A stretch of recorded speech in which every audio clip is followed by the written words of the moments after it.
A podcast.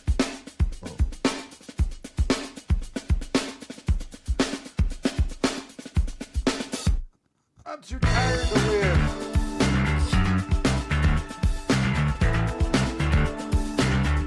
This one might be like 10 minutes long. How do y'all feel about that? Can I speed run it? That would be sick. What a weird. That would be. We should do that sometime. Just kind of. You're asking literally the most incorrect. I'm so down. I know you're down. If this show was 45 minutes a week, it would bring me immense joy. Yeah. But we're not the Bombcast in 2012. I don't know why the show is so long. I'm telling you, the longer episodes do better. I don't know what to tell you. And this is going to be the longest one yet. No, I have stuff to do. It literally That's right, can't. folks. Welcome to episode 115 of the VGB's podcast. I'm one of your hosts, John Warren. With me is my forever co-host, Niki Grayson. Lotus I'm is on still the space here. station. Lotus is on the space station this week, but we are joined by someone that, embarrassingly, I think Niki and I have thought about asking to be on the show for literally 2 calendar years. Sounds about right. It kind of speaks to, I don't know, Niki and I's collective inability to just kind of organize and get things done, that we just haven't done it until now. I'm hearing a lot of we here. You've had the ability to send the same email I did. It's true. Yeah, I mean, I have Jesse's number. It's also Right. true. Yeah. Nikki accidentally texts me all the time. I accidentally text and or call Jesse constantly, because if I ask Siri to call my friend Jess, Siri's like, "You mean Jesse Vitelli?" And I'm like, "No." The text about the paint swatches is my favorite one. It's like, I'm looking at the paint swatches. This one looks. I'm like, this is Nikki's first text to me ever. And it's like, yeah, I'm looking at these paint swatches. I don't know which. I'm gonna go back and get new ones. And I'm like, what is this? What are you talking about? Well, it's cool. The third voice on the show has been a really wonderful content creator and freelancer for a long time. Also, was just part of Restart.Run before last week, doing some really cool work there. It's in fact one of the coolest projects I've seen in a while that just started and then was just kind of, strangled in the crib. Big Talk, really great talk show over on Big Walk, and also just coming fresh off a 5-day subathon over at his Twitch channel, twitch.tv/Mama Vitelli. It's Jesse Vitelli, everyone. Hi. Hello. Thanks for You're having one me. of the most famous people on Twitch.television. Isn't that crazy? But it's really It is crazy, yeah. Yeah, It's like viewership does not match the sub count. Like throughout the subathon, it got to the point where like random people were getting subs to the channel because of like how generous people were. And people were coming into my chat being like, I've never seen this channel before. How am I subscribed to it? And it truly was like a magical thing. Because then they just hung around. Great. They just hung out. And they were like, oh, this is cool. This is chill. Yeah. That's what Mary Kish wanted. Truly. She did not want the AI shit that's happening. No. She did want Jesse to get all these subs and get super famous. Yes. She has been very, very supportive of the subathon. Shout out to Jesse. Shout out to Jesse. Shout out to Mary Kish. Shout out to Twitch.television. Shout out to Jeff Bezos is what Niki was going to say next. Yeah, no. Bezos bucks. Bezos bucks. Yeah. God, I wish. You wish just a slice. Oh, okay. Just a little bit. A scotch of his money. Just a little bit. Listen, I'll say it. I'll marry and divorce him to get his ex's deal. That was pretty great. That's pretty good. I'll do anything. Yeah, I wouldn't even have to. If it was, you have to have dinner with this man once a week for a year, and he'll give you $60,000. 60 grand a week? Nope. Or 60 total. You would have. Ooh, whoa, wow, 60 grand. Yep. Just a flat, untaxed 52 dinners. 52 dinners with Jeff Bezos. Yeah, how long are the dinners? 60 grand. Like an 2 hours? An hour? An hour. Is he 90 paying or am I minutes. paying?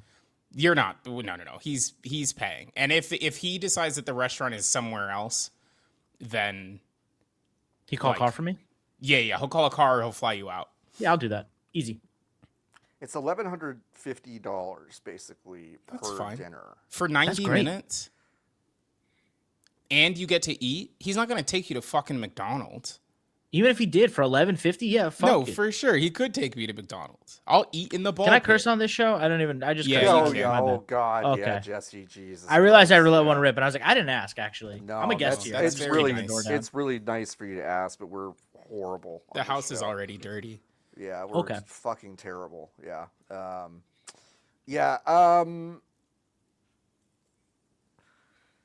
52 dinners though. You're carving out a night every single week for Jeff. Mm-hmm. Can you double it up, or does it can you do it has to be once a week? Yep. You can't have a week where you're like, I want to have dinner with you every night, Jeff. I mean, I guess you maybe get a certain number of double ups.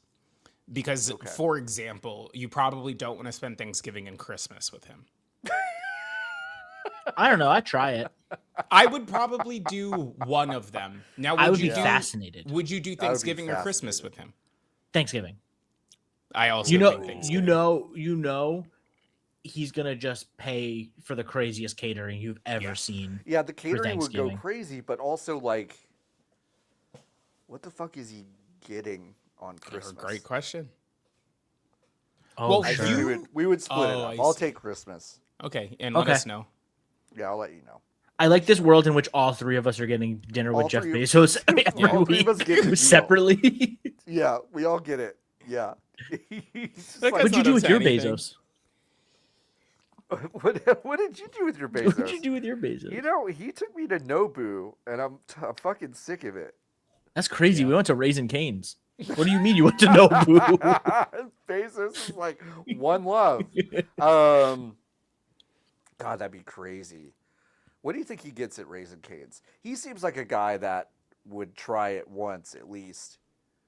Yeah, you know what? Jeff Bezos and I are a lot alike in this scenario, which is to say we've been to Raising Cane's once and we'll never darken the doors yet again. Yeah, it was fine. I had it a couple times. When did you go to Raising Cane's, Niki? I went to Raising Cane's after Janet Garcia's wedding. Okay. Because the venue, the afters was across the street from the North Hollywood Raising Cane's, which had freshly opened. Got it. And it was I the thought only you were going thing to do a slander and say that the after was at Raising Cane's. No, that would have been the after party. Sorry, yeah, for this wedding that was 8 months ago. Yeah, she's gonna kill me. Yeah, and I was hungry, and then I was so upset as I ate the food in the car because I was A, in the valley, and then B, it was not very good. Mm-hmm. Yeah. That's fair. Yeah. Was it was fresh hot at though. least? It's Yeah, always. it's I mean, always hot. that feels. I was That's told the that the thing. thing is that it is always hot. Yeah. No, I is did it burn good? myself when I bit into it. Right. Is it good? That's another question. And the answer is usually, You want to see something cool? Sure. Niki's getting up. Niki is going to the kitchen. Okay. So waiting Isn't for that the cool? kitchen. By the way, if you're not watching this episode over at youtube.com/@VGBs, Niki is not in their usual spot. They're downstairs, getting a good shot of their kitchen, and some beautiful flowers. You've really arranged your. What the fuck? What is this science You're experiment? brining some chicken. I sure am. Nice. Ooh, okay. Okay. For what? What's the I'm end gonna fry goal? it tomorrow. Oh, Nice. Yeah. I'm gonna Is fry that it just- in beef tallow. Ooh, RFK style. Love that. Yeah. You taking all your cues from him? What else you got? Wait, what else you got? You got some buffalo ass in your fridge or Well, I something? asked for tea and they gave me the other juice, which is confusing. Tell me about the worm. The worm? I can't. Yeah. I'm not. You don't have clearance Yeah, to discuss Okay. the worm. we I don't can't have discuss the clearance. worm. We can't Okay. discuss the worm. We can't discuss the worm. We can discuss going to VGBs.com/join and joining the Hive. If you join the Hive, you can I don't know, have the satisfaction knowing they're giving us some money every month, which is fun. John just gave me your money today. That's true. I do that every day on that. Well, not on the day I get paid and I cash out the VGB's account on the same day. So it's a fun day for everyone. I'm going to be honest. I never know what day. It could be the same day every month. It is always either the 15th or it's right before. Who can, I don't know. Sometimes I just get a Venmo notification that says VGB's money. And I say, cool. And then today I spent it on plants. That's great. I love plants. Plants are great. Yeah. And you could go do that right now. You go to vgbs.com/join and join the Hive. Niki left. Bye, Niki. See ya. Now Niki will do this. Just kind of turn off the camera and then kind of disappear for a second. Usually because like there's a delivery or there's been some sort of calamity in the house, some sort of spill, some sort of mess, perhaps a phone call. Okay. Some sort of nothing. None of that. This time I needed to take a bite of my late lunch. It was a different show, but different show that was killed a long time ago. Hey, I don't know why I wanted to do this today, but I really wanted to get into Matt Karch. Did y'all remember this guy? This fucking Saber Interactive guy that Steven Totillo got on a plane with last year? So the beauty of being laid off is that I don't have to worry about these things. This one though, fuck yeah, brother. This one though, then this crossed my desk. Boy, oh boy. Okay, this was something I was actually interested in. The good story. I got a PR email about this game 3 weeks ago, ish, called Rideshare Stimulator. I really don't like the name of this game. Wait, Stimulator? I thought it was Simulator. Folks, it's called Rideshare Stimulator. That sucks. It is. That sucks so bad. Rideshare. It is. Wow. Stimulator. And stimulators in quotes. In quotes. It is this called sucks. Rideshare. This fucking sucks. Simulator. I love that I'm breaking news of what this game is actually called. Probably a lot of people actually, because when you're reading it just in an article, you're like, that says Rideshare Simulator. Yes. And it's like, but no. Wow. Stimulator. And I did almost immediately go. I watched the trailer and I thought, some AI bullshit's in this. And Stella Sacco, who is a narrative designer and writer in the games industry, wrote Lily's Garden, a mobile game that did very, very well. Really, really simple match 3 game that was really the first one to integrate a bizarre narrative into its proceedings. And she wrote the fucking thing and it did super, super well. She had done some work for this game and then claimed on Blue Sky that she had been replaced with AI. And then all hell broke loose, I guess. It was just a really strange thing. The developers were kind of vague about it to press about what was and what wasn't AI, but also Matt Karch, who is the CEO of Saber and has been in the games industry for 20-ish years, 25-ish years, released a statement, and I'm going to read it Please. In its entirety. It's a really good one. Okay.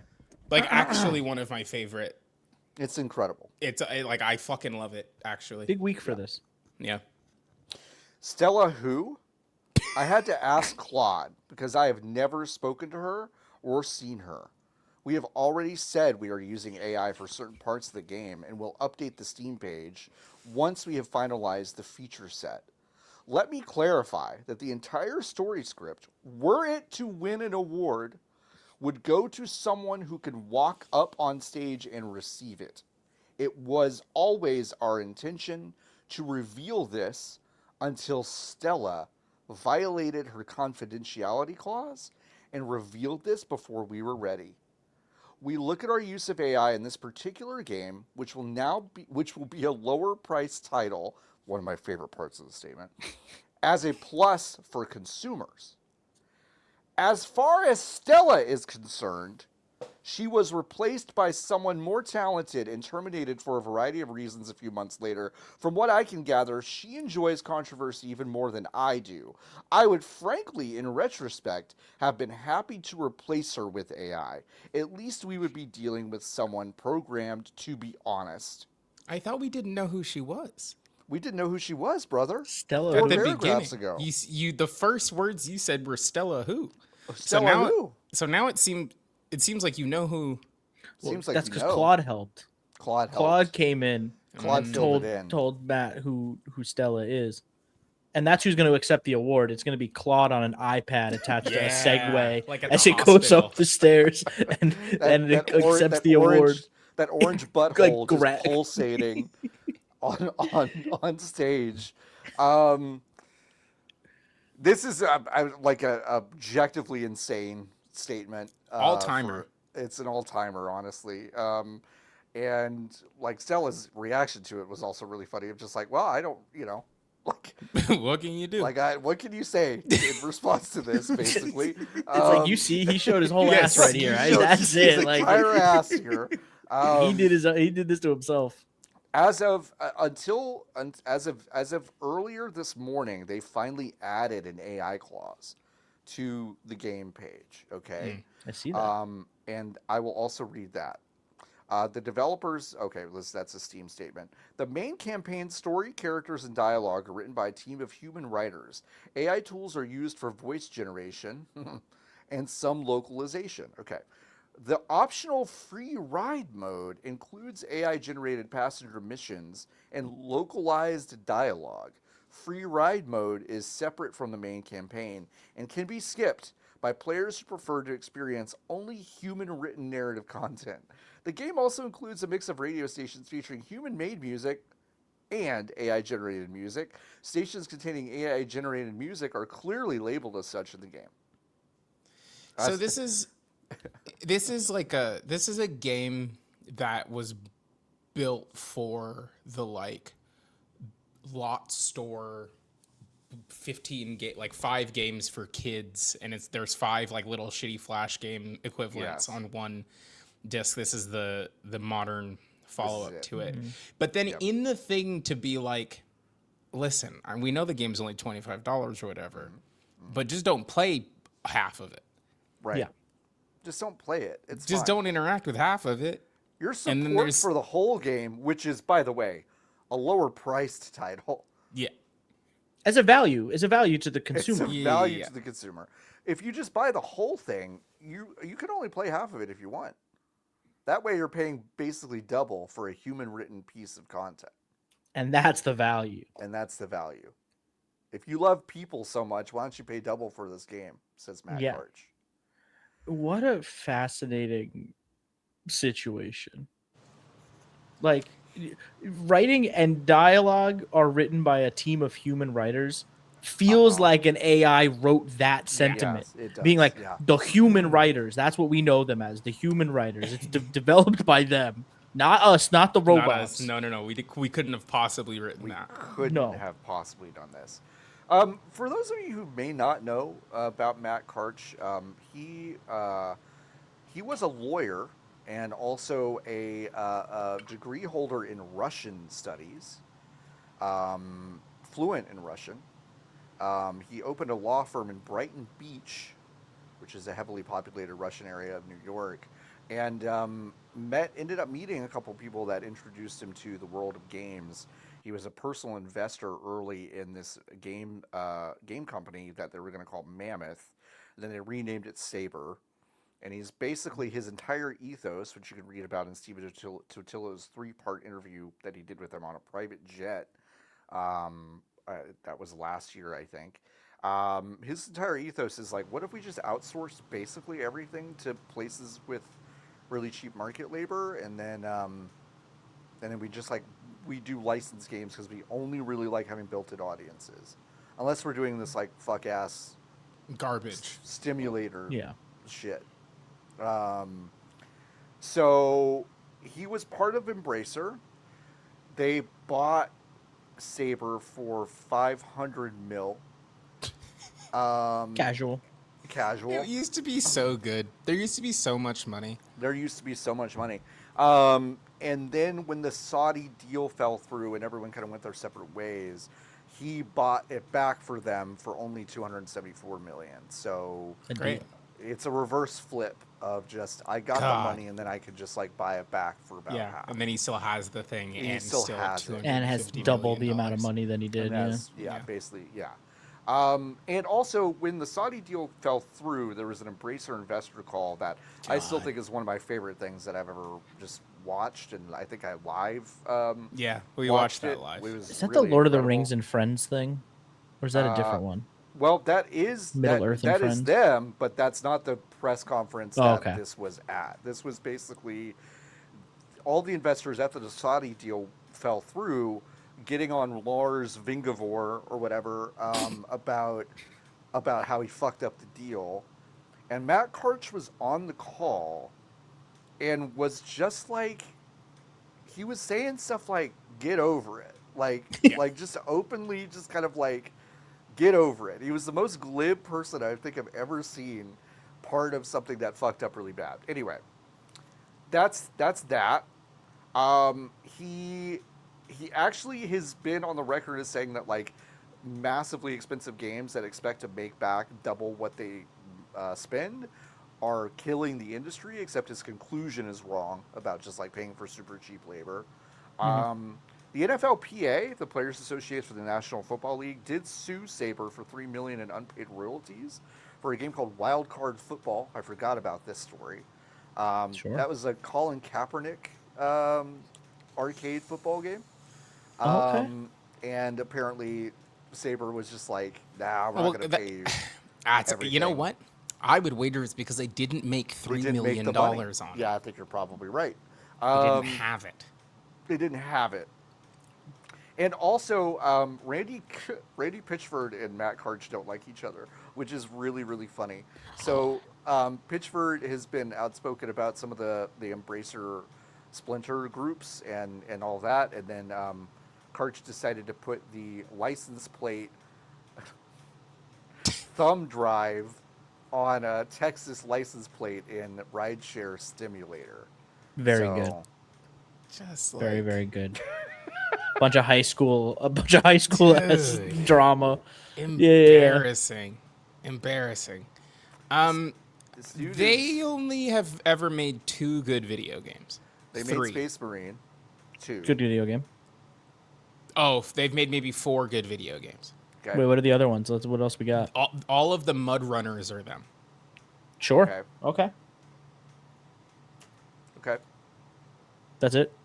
And they've released your favorite game and mine, Busbound. I love Busbound. Killer, Docked, Road Kings. Road Kings. A Quiet Place: The Road Ahead. Holy shit. Exploding Kittens VR. Holy shit. They really are a Flash game company. No, yeah, I'm really telling you, they just make garbage. Yeah. They're doing that. They are doing the new Turok, and they're doing the new Stuntman. Yes. Which I'm sure those projects are thrilled that all of this are going on. All of this is happening. Yeah. They're so excited. Yeah. Like Turok and the Stuntman game, I've heard decent things about from people. Yeah, they were playable. Well, Stuntman was playable at SGF, and people did like it. But again, it's not like to the thing that you said earlier. His idea is, what if every video game was as big as they were on the PlayStation 2? Right. Which is, I agree. He's right. Yeah, I agree. He's right. Yeah. He's right. On that part, he is right. He just is approaching it entirely incorrectly. Yeah, his action item is wrong. Yeah, so the fact that Stuntman Hollywood, what is going to feel like a PlayStation 2 game, feels fine if not good, is like not shocking or no. Like honestly like difficult, because it seems like a pretty like you got to just make this stuff feel right. I'm excited to not remember this man's name in a week. But I think about this guy a lot, which is I see. Which is hard for me. Yeah. I could stop. I might stop thinking about For it. yourself. Yeah. I think Mount Rushmore of like bad CEOs. This guy goes up there, right? Yeah. I mean, Kotick, right? He's got to be Yeah. up there. But I don't. Now, is this guy as bad as Bobby? Okay, here we're doing it then.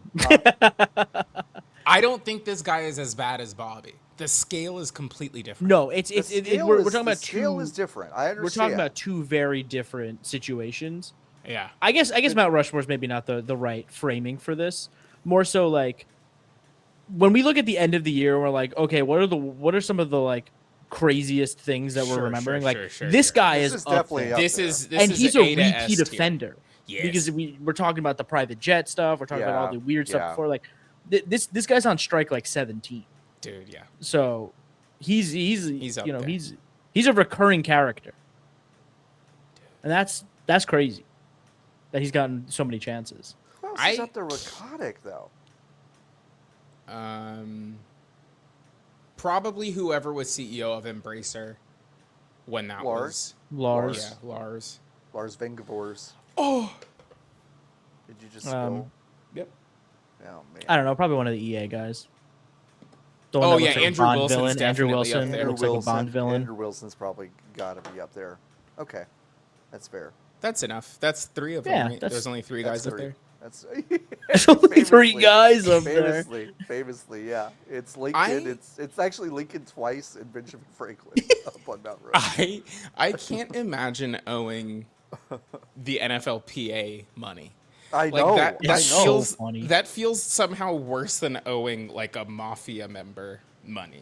I know. You know? I know. Yeah. Like I feel like they've got shooters in ways that I know. the mob doesn't at this exact moment. Yeah. I would love to put all these guys in a room together. Oh, Just have them have a conversation. Like imagine this guy, Karch, good. and the guy from Mind's Eye. That studio. Imagine that conversation between those two guys. What's his Les Benzies? Benvie? Leslie Benzies? Benzies. Leslie Benzies, that's right. They would probably love each other. It would Benzies and probably be so cool. It would be Karch the would be coolest like- LinkedIn conversation you've ever Karch seen. be like, y'all got a raw deal. Okay. I mean, I got a Mind's Eye email this week. Did y'all get that? Mind's No. Eye. No. What?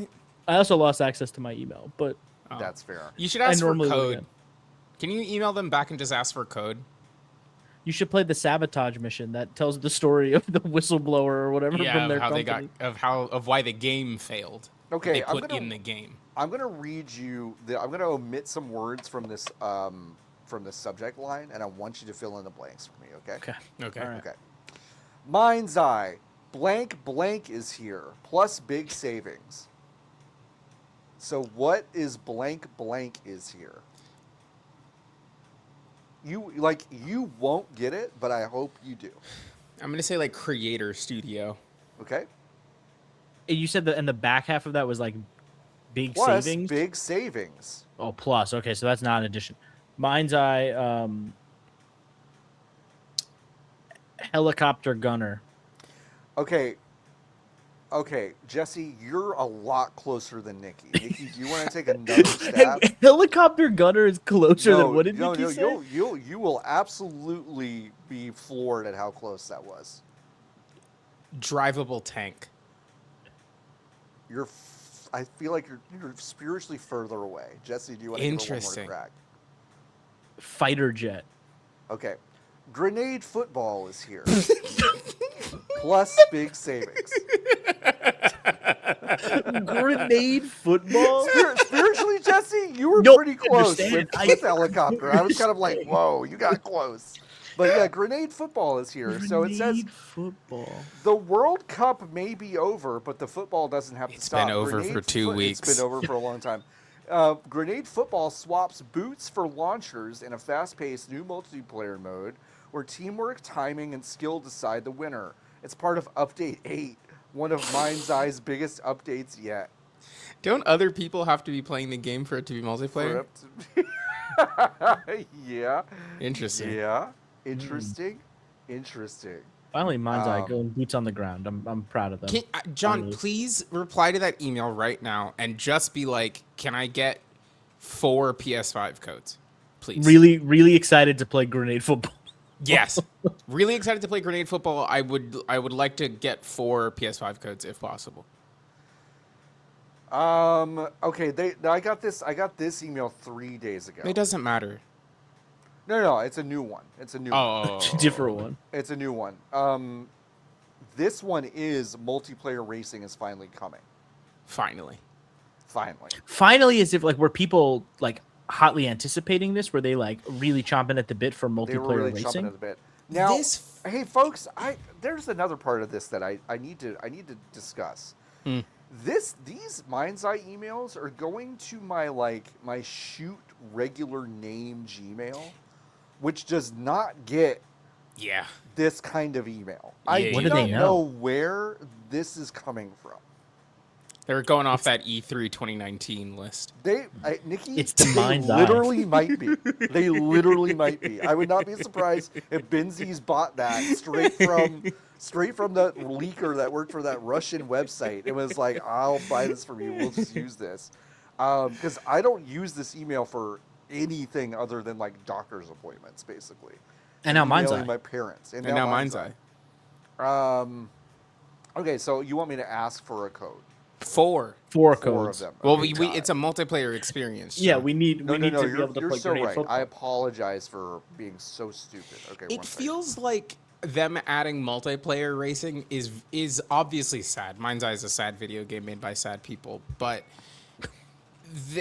there is something especially sad because it is very clear to me when you say that he was like, well, what do people do in GTA Online? Well, they have weird fucked up game modes where you can shoot each other and do weird sports, but not really. You can race multiplayer on big, stupid tracks, and then you can hang out in the open world. We can't do the third one, but we can do the first 2. And then he went downstairs and asked how long it was going to take, and they were like, it's going to take 6 months. Like a really long time. Like a whole mode that doesn't do what the other game does?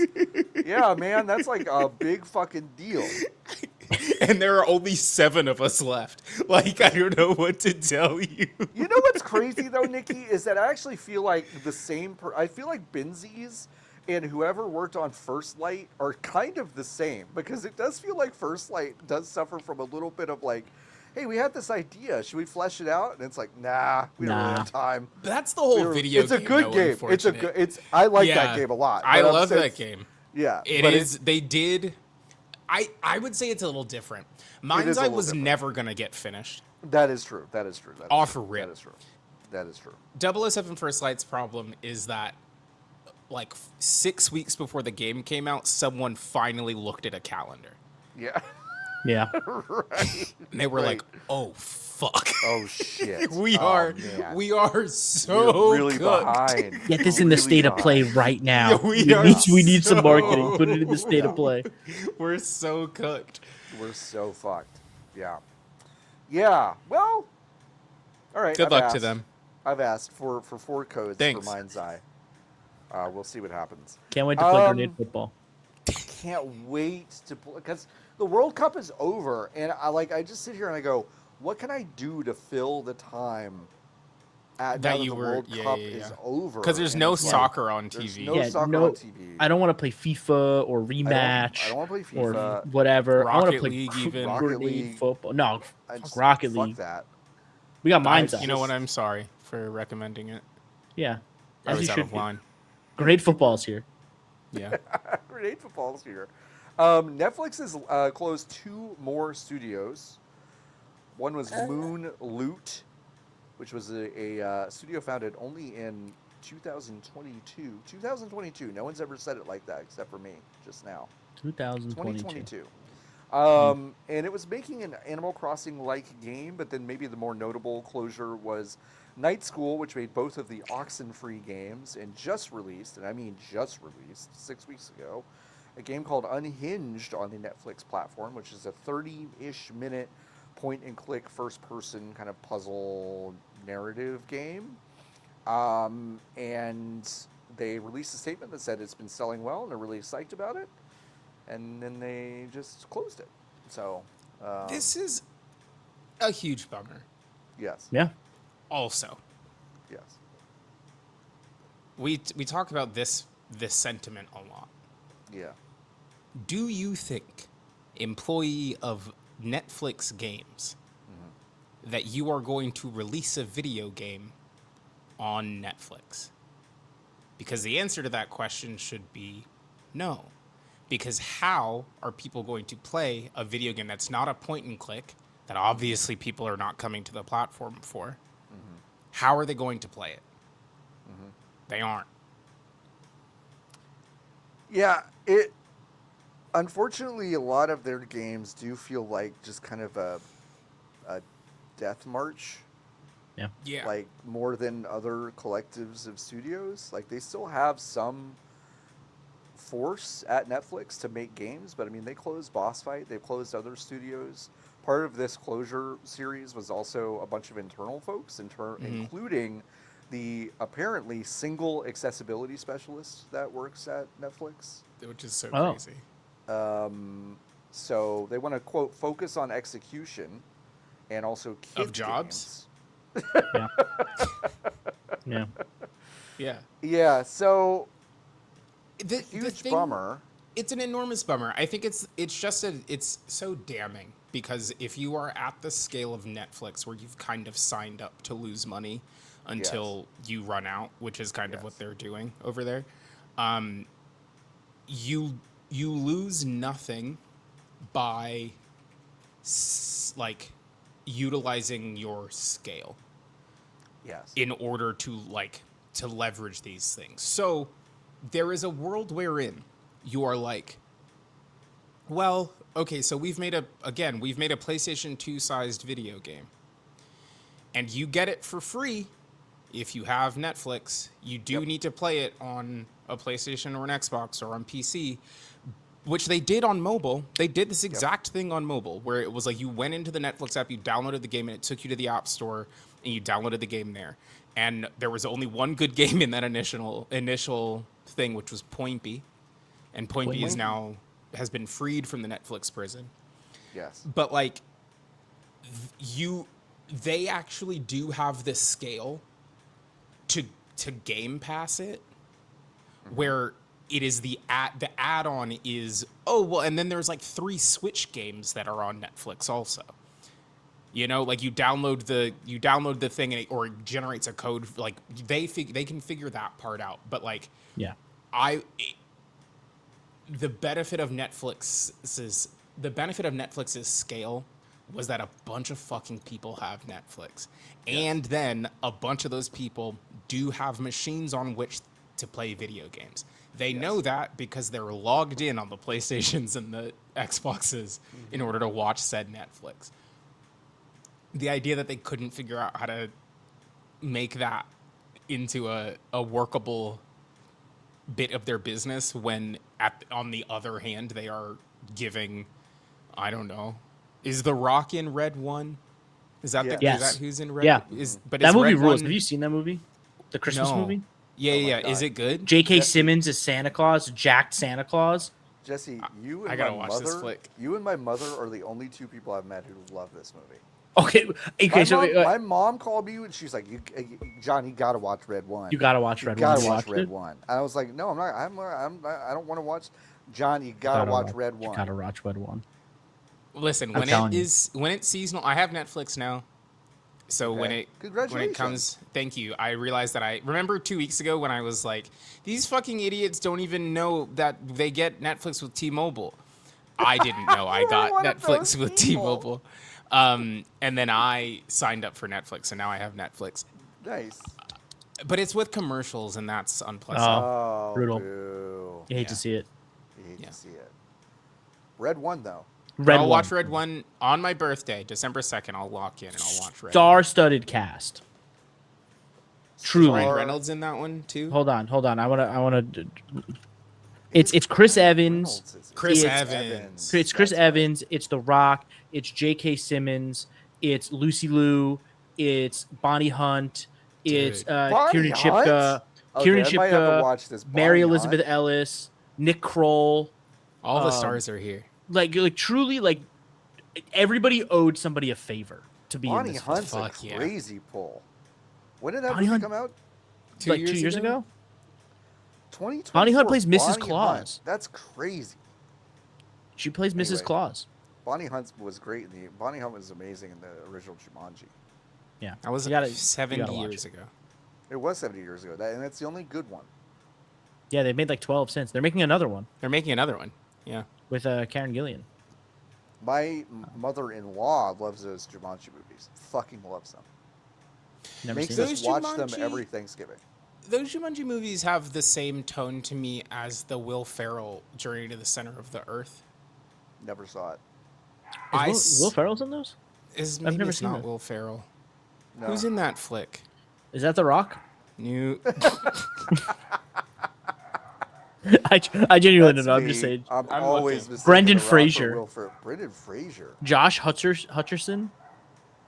Wait, that's Brendan Fraser in that flick? Wait, are we talking about the 2008 one or? Yes, I sure am. Yeah, Brendan Fraser plays Wow. Trevor Anderson. Whoa. Seth Meyers is in that movie. Whoa. Sure. Seth Meyers. Sure. Okay. Yeah, that movie was really bad. Who Wow. did you think it was? Will Ferrell. Will Ferrell. Okay. Hell yeah. They're all the same to me. They're all the same. Yeah. There. Jesse, I'm going to read some stuff, and you don't have to respond to any of it. Sounds good. Okay. Restart.Run. They posted a new post on their website, which may or may not have caught kind of everyone in the world off guard. So I'm going to read it to everyone.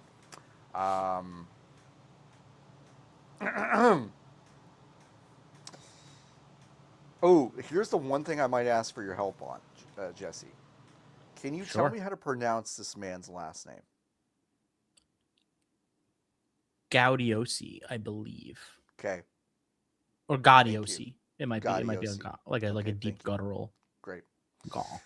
Moonrock's John Gaudiosi posted on August 13th, 2026. What's next for Restart? Restart.Run, I'm just reading it. Restart.Run is changing shape, and I'd rather tell you what that means than let people fill in the blanks. We're moving off daily coverage. The daily desk is winding down, and the team that ran it is moving on to other things. Crazy way to say that. Before anything else, I want to commend what they built here.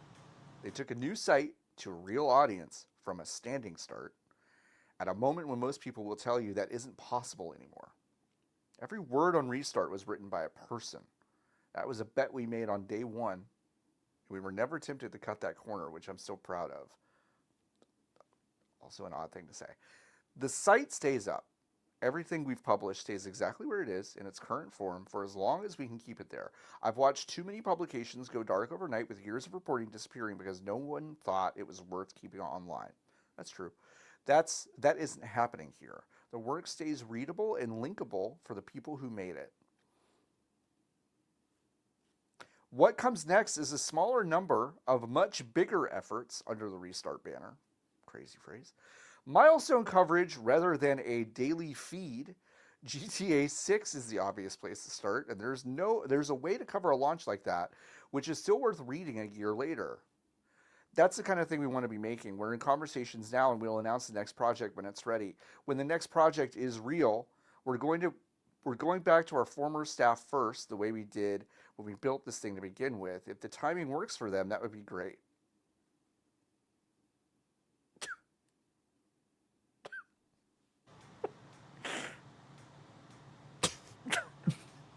Sorry. It's just a really crazy thing to say. If It's the such an timing works for them, that would be... Okay, if they've landed Please somewhere... finish. Please finish. If they've landed somewhere they love by then, that's a good outcome too. Thanks for reading Restart.Run. More soon.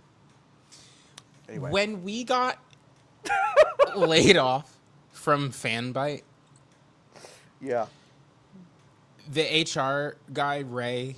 Yeah, Ray. Sent an email, and in the email, there was a line that was like, "Oh God, everyone, like most American workers lose 5 to 6 jobs in your lifetime."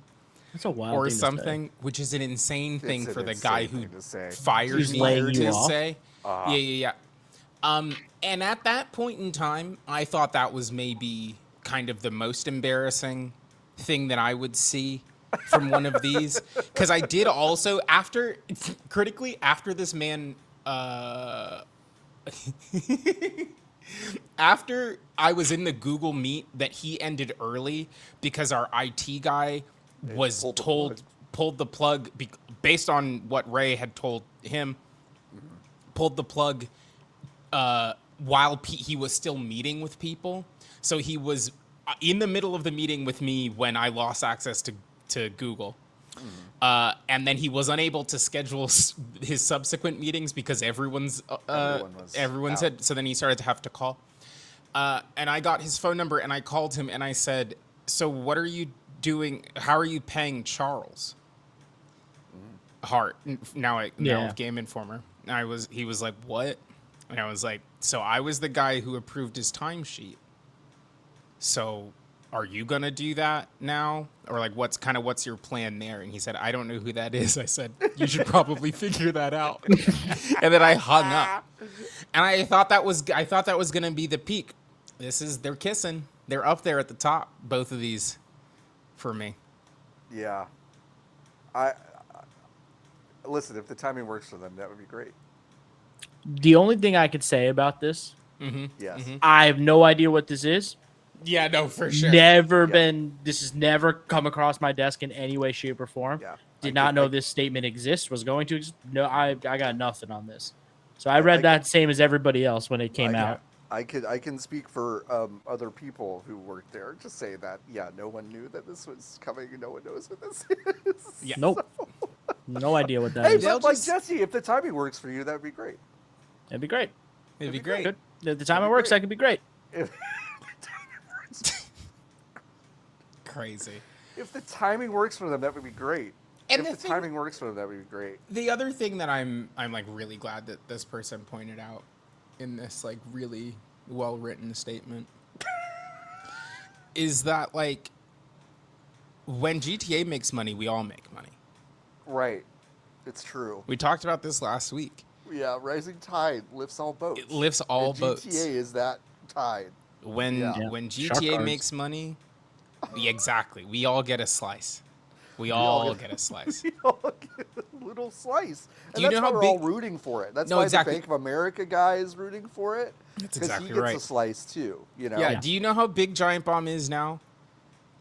Imagine. Will be as big as they are right now. When GTA move over, Strauss Zelnick. Move over. Giant Bomb's going to be right there next to him. Yeah. It's going to be fucking awesome. Anyway, that's crazy. Well, let's move on. This is a really short one. It's no big deal. It's just I was surprised and happy to read it. Pokemon Pokopia sold 5 million units, which is rad as shit. Great job. Actually, like Good really job, cool. Good job, Pokemon. Good job, Pokemon. They figured out a way to sell a Pokemon game. Listen, I'm just saying this is notable for me because as someone who actually only began to like Pokemon because of this game, I'm like, okay, sick. So they're gonna maybe be incentivized to like experiment a little bit more, which it would be good for me. I like. They're not going to experiment. They're just going to make another Pokopia. They're like, we can just keep making this exact. We're going to stay in our lane now. Drill, baby, drill. Tunnel vision, just straight ahead. How many Switch 2s have they sold? At least double that. I want to say 23.6. So a quarter. Okay, I'm behind. A quarter of the people who have a Switch 2 have this video game. Pokopia, which is nuts. That's fucking crazy. I mean, Pokemon games routinely sell like crazy, so I'm not super shocked. But like, this is obviously for a spin-off is huge. But it's also the Dragon Quest Builders 2 team. So if you knew, you knew. I know. You know what I mean? Yeah. I mean, real heads knew. And that was weirdly the thing that I think in the run up to Pokopia, maybe I was just like, maybe my maybe my like vision of this game was off because it was just Pokemon and I was like dismissing it a little bit. And also I was more of what's the name of that other game that was introduced during the fucking direct that was like that has a crazy name? Nikki, do you remember the name of that game? Dinkum. Yeah, I was more of a Dinkum guy. Yeah, you for know, sure. All no. Wars are here, Dinkum, and But to me, there's another one in there too. But to me, I was kind of, I was like, the Dragon Quest builders of it all was a little bit like off to me until until it was like staring me right in the face. Yeah. And I was like, once I really put those things together, I was like, oh, this game's gonna be sick, and it was. Yeah. It is the best-selling Switch 2 game not called Mario Kart World, which you can't really count because it comes with it.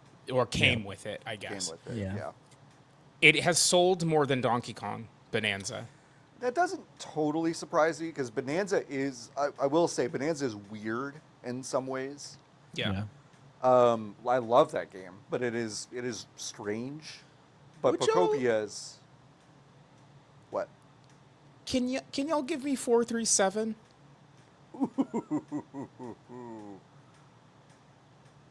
Well, I'm sorry, like in the ranking? 4 through 7. Yeah, rankings sales. of best-selling. Yeah, So we have games. Mario Kart Mario World, Kart World Donkey is number Kong. 1. Pokopia is number 2. two. Donkey Kong Bonanza is number 3. Number What is three. number 4? Ooh, man. What has come out this year? Whoa. Are they only? It's first party only. All of them are first party. Yes. Whoa. What else has come out? Oh. Not Metroid. I don't think that's on there. It is not. Yeah, I didn't think It's so. super- That it's wasn't- super it's duper Super isn't. not. It super super wasn't. isn't, which means that it sold fewer than 1 million copies. Yeah. Oh, man, that's tough. That's tough. Xenoblade. Or I guess that maybe this list hasn't been updated. No, I let don't me think ask it you has. this. Do upgrades count for this? They do not. Okay, so these are original full games. I'm just like drawing a blank on what sorry. what's been released. I take it back. 2 of these games are cross-gen. Cross-gen, okay. Jesse, I'm having the same issue you are. I don't really remember what has come out since Super Mario Party Jamboree TV, whatever the hell that thing's called. Yeah. That's number 6. Okay. 1.15 million copies. I'll just give What? them to you. Hades Pokemon- 2 is third party, but that Yeah. was. I'm trying to think of what did I play on my Switch? I don't know. Was it Pokemon Legends ZA? Oh, sure, there was a that was Pokemon number game. 4. Yeah. I super didn't finish that game. Yeah. Kirby Air Riders is number 5. Whoa. That's crazy. I'm surprised that did that well. Mario Party Jamboree number 6. Sorry, I'll use the full Christian name. Super Mario Party Jamboree hyphen Nintendo Switch 2 edition plus Jamboree TV. Oh, what about Meetup in Bella Bell Park? Is that on there? Super Mario not Wonder even- plus didn't Meetup in even Bella Bell sniff. Park? Number 7 is Hyrule Warriors: Age of Imprisonment. Oh, Age of Imprisonment. Shit. These aren't real Yeah. video games. Yeah. No, they're not. Good for that Pokopia team. I haven't played that DLC I have yet. Neither have I. me either. I've heard good things. I have a feeling too. that new one is going to come out not soon. Yeah. That's Or probably really true. I think. Or? Yeah, you know what, Jesse? Really Yeah, or it will come out really soon. Yeah, Those are the and everyone will only get upset. options. It'll either come out next year somehow, or it won't be until 2030. Yeah, the Switch 3. Yeah. Nikki, when was it that we were talking about Rockstar and Take-Two kind of like taking over more sports things? It was that last EA week. might fumble. It was last week, huh? It was literally last week. This was filed on August 13th for Daily Hive. This is a Vancouver news piece. Take-Two has opened a new studio in Vancouver. In Vancouver? In Whoa. Vancouver. Yeah, that's really interesting because you know where the 'Cause you know where EAFC the team is? EAFC team is? That's in Vancouver. huh? They're kind of in Vancouver. Yeah. So last week, Nikki and I talked directly to the idea that this EA Saudi deal may result in some sort of fire sale of sports licensed assets, including the NFL and FIFA and also other soccer licenses. And boy, wouldn't it be interesting if Take-Two was the group that kind of took all this on? And it does feel like maybe they're preparing for that reality. Because do you know who the head of the studio is? Who is it, John? It's Aaron McHardy, who was one of the directors on the FIFA franchise. So, really interesting idea here. Interesting. Take-Two might be looking at the circumstances of kind of the games industry and going, ooh, we can see some opportunities on the horizon. Or they're listening to the podcast. Or they're listening to our podcast. The more likely outcome. Yes. I think, they opened a Vancouver studio in the last week. They heard the episode and they were like, God, get the fucking real estate now. Get our real estate guy on the phone right now. Get on Zillow. We need 20,000 fucking square feet. Go get the FIFA guy now. Give him whatever he wants. 350K, do it. So anyway, that's all. It's just a really interesting note. Just, I mean, it probably means nothing. Probably means nothing. It probably doesn't Yeah. mean anything. Probably nothing. Don't worry about it. Don't think too hard about it. Don't worry about it. The Wolverine and Fire Emblem previews dropped. I don't really have a lot to say. I watched a lot of the Wolverine stuff. I like those Spider-Man games. I think this is going to be boring. Now that I've watched, That's super fair. now that I've That's watched super half valid. an hour of it, I'm like, hey, show me something else besides just I'm going to kick a guy to the wall and claw him a bunch. I'm curious about this, Nick. I think part of it. Yeah. Oh, you go. I don't want to. No, I was just gonna say, like, I was excited about this game, and now I'm more intrigued by what it is going to be, and if we have seen all of it, essentially. Yeah. So I don't know. I think a big part of it is like Spider-Man feels good to swing. Swinging is a thing you don't get to do a lot in a video game, but it's a very video game thing. It's very fun, yeah. Jump, which is what Wolverine does, is not nearly as interesting as swing. Verbiage is all wrong. I don't care if I can jump tall or jump long. It's uninteresting. I want to swing like Spider-Man. Wolverine doesn't swing like Spider-Man. Therefore, Wolverine going to be not as fun as Spider-Man. That's how my brain works. Yeah. And I think that logic is flawless. Yeah. It's going to be shorter.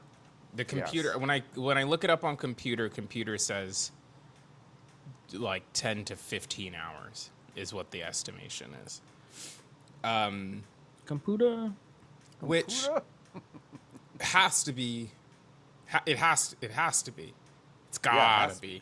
It's gotta be. It's gotta be. It's gotta be. No, it's gonna be 50 hours of Wolverine. No. 50 human hours. Wolverine's gonna get like a shrunken head that goes on his hip that talks to him as he walks around, and he gets getting in a boat and he's gonna paddle his way to Midgar. It's gonna be great.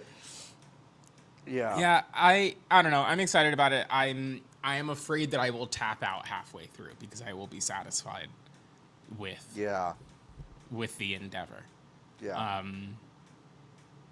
But who can say? On the narrative side of things, there are no X-Men in this game. Like the X-Men don't exist because it's like the quote was like, it's unpleasant for mutants to exist in this world. It's like, dog, that's kind of the whole. That's the whole point of the. That's kind of the whole ethos of the entire endeavor, huh? So they're just interesting pieces here. It's giving real. This was a bigger video game. At a different point. And there's this other thing. Ken Shepard, friend of the show, posted. I'm tired of seeing this guy about the one of the figures of this game, that in the trailer they go, oh, this is Nathaniel Essex. That's just Mr. Sinister, guys. Like, that's like, I know the names. Like, are we? Yeah. And he's like, oh, Nathaniel Essex is like, he's on the side of mutants. He's like, and I'm like, yeah, and he's gonna turn on you because it's I don't know, because it's a comics. The preview cycle of this game is interesting to me. I'm kind of like, like we know the story here. Like it'd be like if you showed us Venom and they're like, there's something off about Venom. There's something off. Or even honestly, when they showed Spider-Man 2, which is basically beat for beat the motion picture Spider-Man 2. Yeah. With some other stuff in it, but it's like, what if he was bad? What if he was bad? Yeah. Yeah. And Miles is there. You know, like Miles is there. Yeah. I think it's the MCU. I think it's just the Marvel of it all. You do have to pretend like every single time you are telling the story, it is the first time. The first time, yeah, that you're telling the story, which is, if you then look at the pieces of property that succeed, it is the ones where they do not do that. Yeah. Right. It's the Guardians of the Galaxy of the world. It is the Midnight Suns of the world, which are both excellent video games that 7 people combined. Like, I think half of the people who played them are on this podcast right now. And there is a formula for these, and you can do them well. I do wonder if the inertia of it being a PlayStation Studios game will come to bite them in the ass here. It'll sell well. It will not sell nearly as well as Spider-Man 1 and 2 because it doesn't have Spider-Man in it. Yeah, Spider-Man's the world's like largest IP. It's the only reason Sony is still extant, honestly. Yeah. Is because it's off of the back. It's off of the back of Spider-Man. Yeah. And by the grace of the stewardship of the people that are at Sony, they continue to make pretty good Spider-Man stuff. Yeah. They could make bad Spider-Man stuff. Well, I mean, they do though. When they feel like it, they'll make a Madam Web. I mean, Madam Web is a cultural moment, though. Sure. No. I just wasn't gonna. I just wasn't gonna count those, but you're right. Sure. Left to their own devices, I think they don't do it good. Yeah. Which is why I'm worried about Wolverine. I don't know. I'm excited. I'm excited for it. I also just do think that I'm gonna tap out halfway through. Like I just feel it in my bones. I just saw a lot of the same shit in a. I haven't looked at any of it. Not even a long clip. Not even a particularly long clip. I saw what felt like about as much as you'll be able to do. Which I might be wrong. How much of that of the second Spider-Man game did you play, Jesse? I played all of it. All of it? Did you finish like 100% it? 100%? Yeah. Are you that kind of person? Weirdly enough, just for Spider-Man. I'm the same way. There's no other video game where I ever have felt the urge to be like, I gotta get all the shit. Because it feels good to move around in that game. It feels so good to move around, And it sounds like this one is kind of point A to point B linearity, but like if I miss a thing, that's gonna be you're not gonna replay something. Yeah. I do wonder with like the preview cycle of this game and how much we have seen / how much we haven't seen. I wonder if any of that's been changed after like that massive leak that they had like a while ago. Yeah. And now they're maybe just like too scared. They're like, we don't want to put out anything until it's like polished and perfect because we got roasted and just like torn to shreds when all that like pre-alpha stuff got leaked. It's possible. I mean, because it feels weird. It feels weird. It does feel weird, which I think is the point. Is like this should feel exciting and interesting and new in a lot of ways because like we really haven't had a Wolverine-centered property in games in like a really long time. Actually, what was that canceled 360 X-Men game that they put on the shelves and then took off the shelves? Oh, I put a lot of X-Men games on the 360. I don't know anything. Yeah, there were a lot of X-Men games on 360. Like all the all those like isometric like action RPGs. X-Men Destiny. X-Men Destiny. Wow, I don't even remember this. X-Men Destiny. I thought they stopped making Destiny. This was before that. The progenitor. This was a Silicon Knights. Yeah, Silicon Knights one. They stole Unreal, and Epic was That's right. You owe us money for using Unreal, and they were Holy shit! We don't have money to pay for Unreal after we made the whole video game and also pressed it to discs and also shipped it. So then they took it off the shelves. They took it off the store. Wow.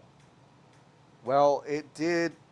It was not well liked even in the moment that it was on the shelf. I will say that. Wow, I really forgot about that. That's crazy. The Silicon Knights. Jesus Christ, I didn't think about that. I haven't thought about that in a long time. And then Fire Emblem Fortune's Weave. That preview also dropped. That game is apparently massive, like really, really, really, really, really, really massive. Which is interesting to me because I felt like Three Houses was like, oh wow, they made a really beefy one of these, and apparently Fortune's Weave is kind of like, oh wow, you made a beefier version of one of these, which is big. I mean, I wonder how much of that was in response to the last one feeling like such a kind of a, not a misfire, but it's like it felt small by comparison, I think. Yeah, it's like Three Houses is so beloved, and then no one talks about Engage. And I do wonder if like Three Houses was made, and then there was like another section of the studio working on Engage, which seemed like a much smaller, less ambitious project.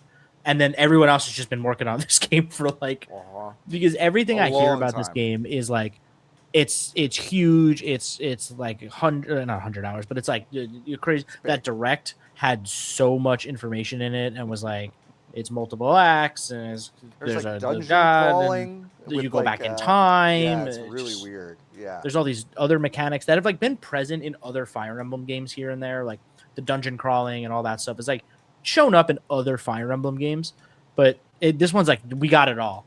And I'm like, I'm so glad you're dropping in the middle of September. Nothing else around it. I have nothing to do but play Fire Emblem. Not a single other game to play. Yeah.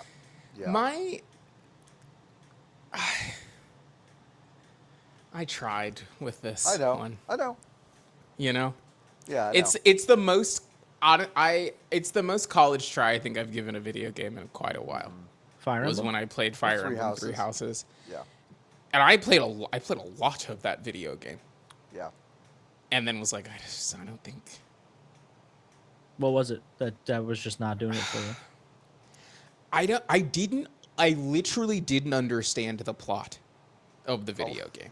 That's valid. Like I didn't understand. I would tell you, one of the most active discussions we've had at the VGB's podcast, the VGB's Discord, has been just people going like, I didn't really understand what was happening in Fire Emblem, and some people being like, well, how can you say that? And other people being like, yeah, I like that game, but even I gotta admit it, and no one seems to know what's going on.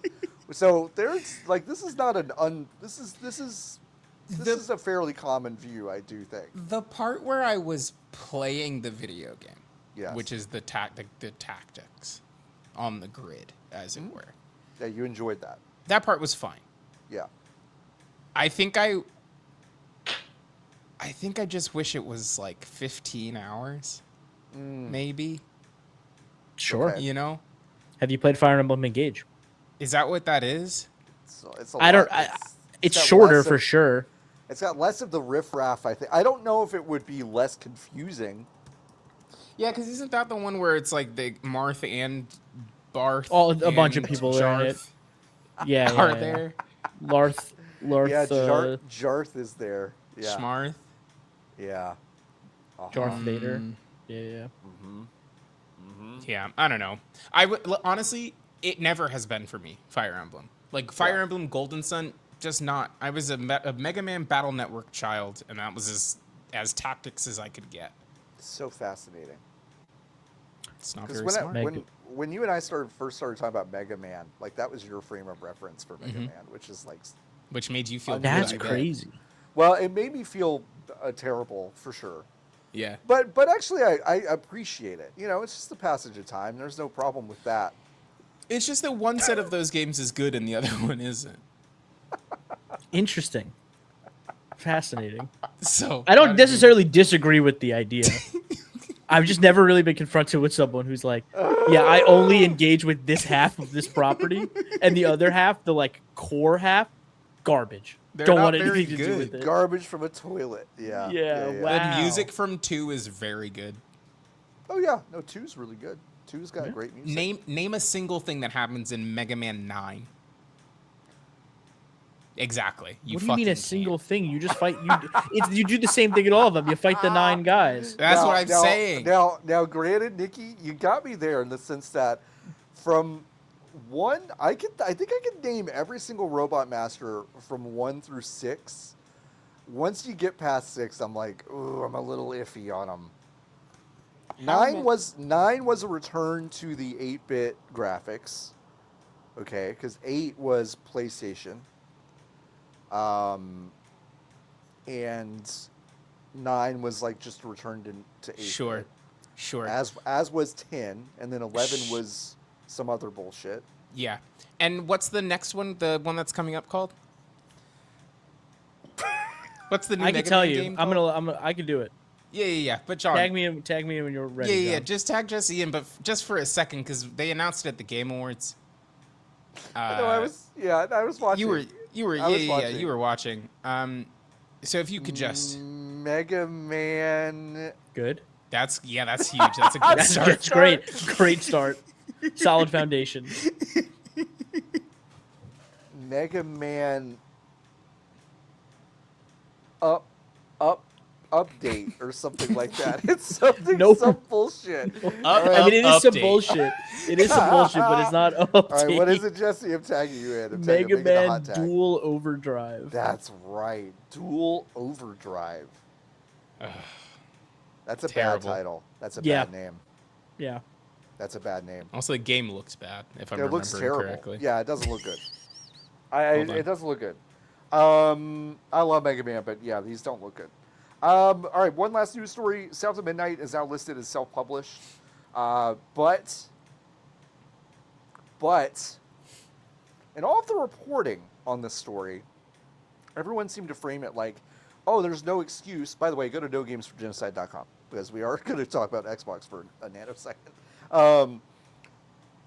Everyone reported has kind of framed it like, oh, there's no reason why you shouldn't play this game. Which, by the way, South of Midnight is really good, to be clear. Mm-hmm. But everyone's saying like, oh, there's no reason not to support it now because it's self-published.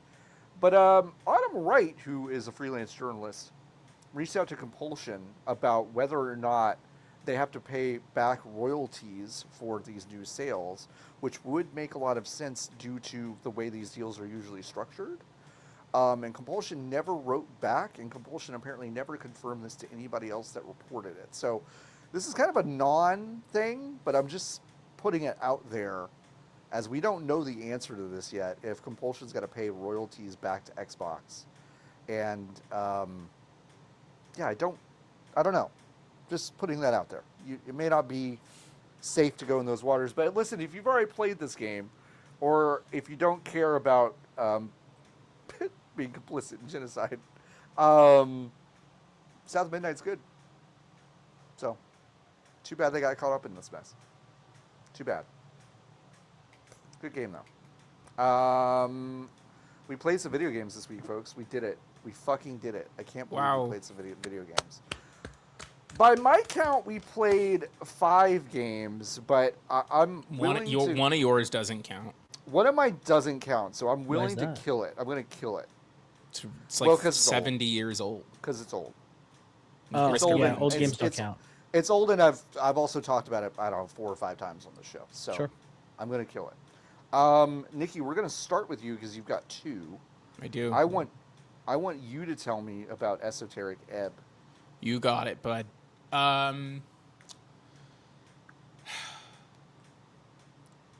It's a dice RPG. You walk around, you click on stuff, you talk to guys, you roll dice to determine if you talk to the guys good or not. You've also got voices in your head, they talk to me, like Randy Orton, or Disco Elysium.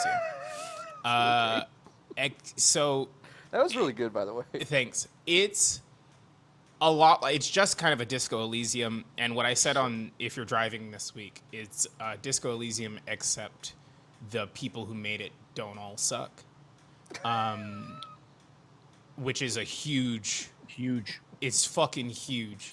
Huge. It's really funny. It's really funny. I had a very long conversation with a man about his milk side hustle, where I just asked him questions about where he was getting milk from and who he was selling it to. And it was a very one-sided conversation.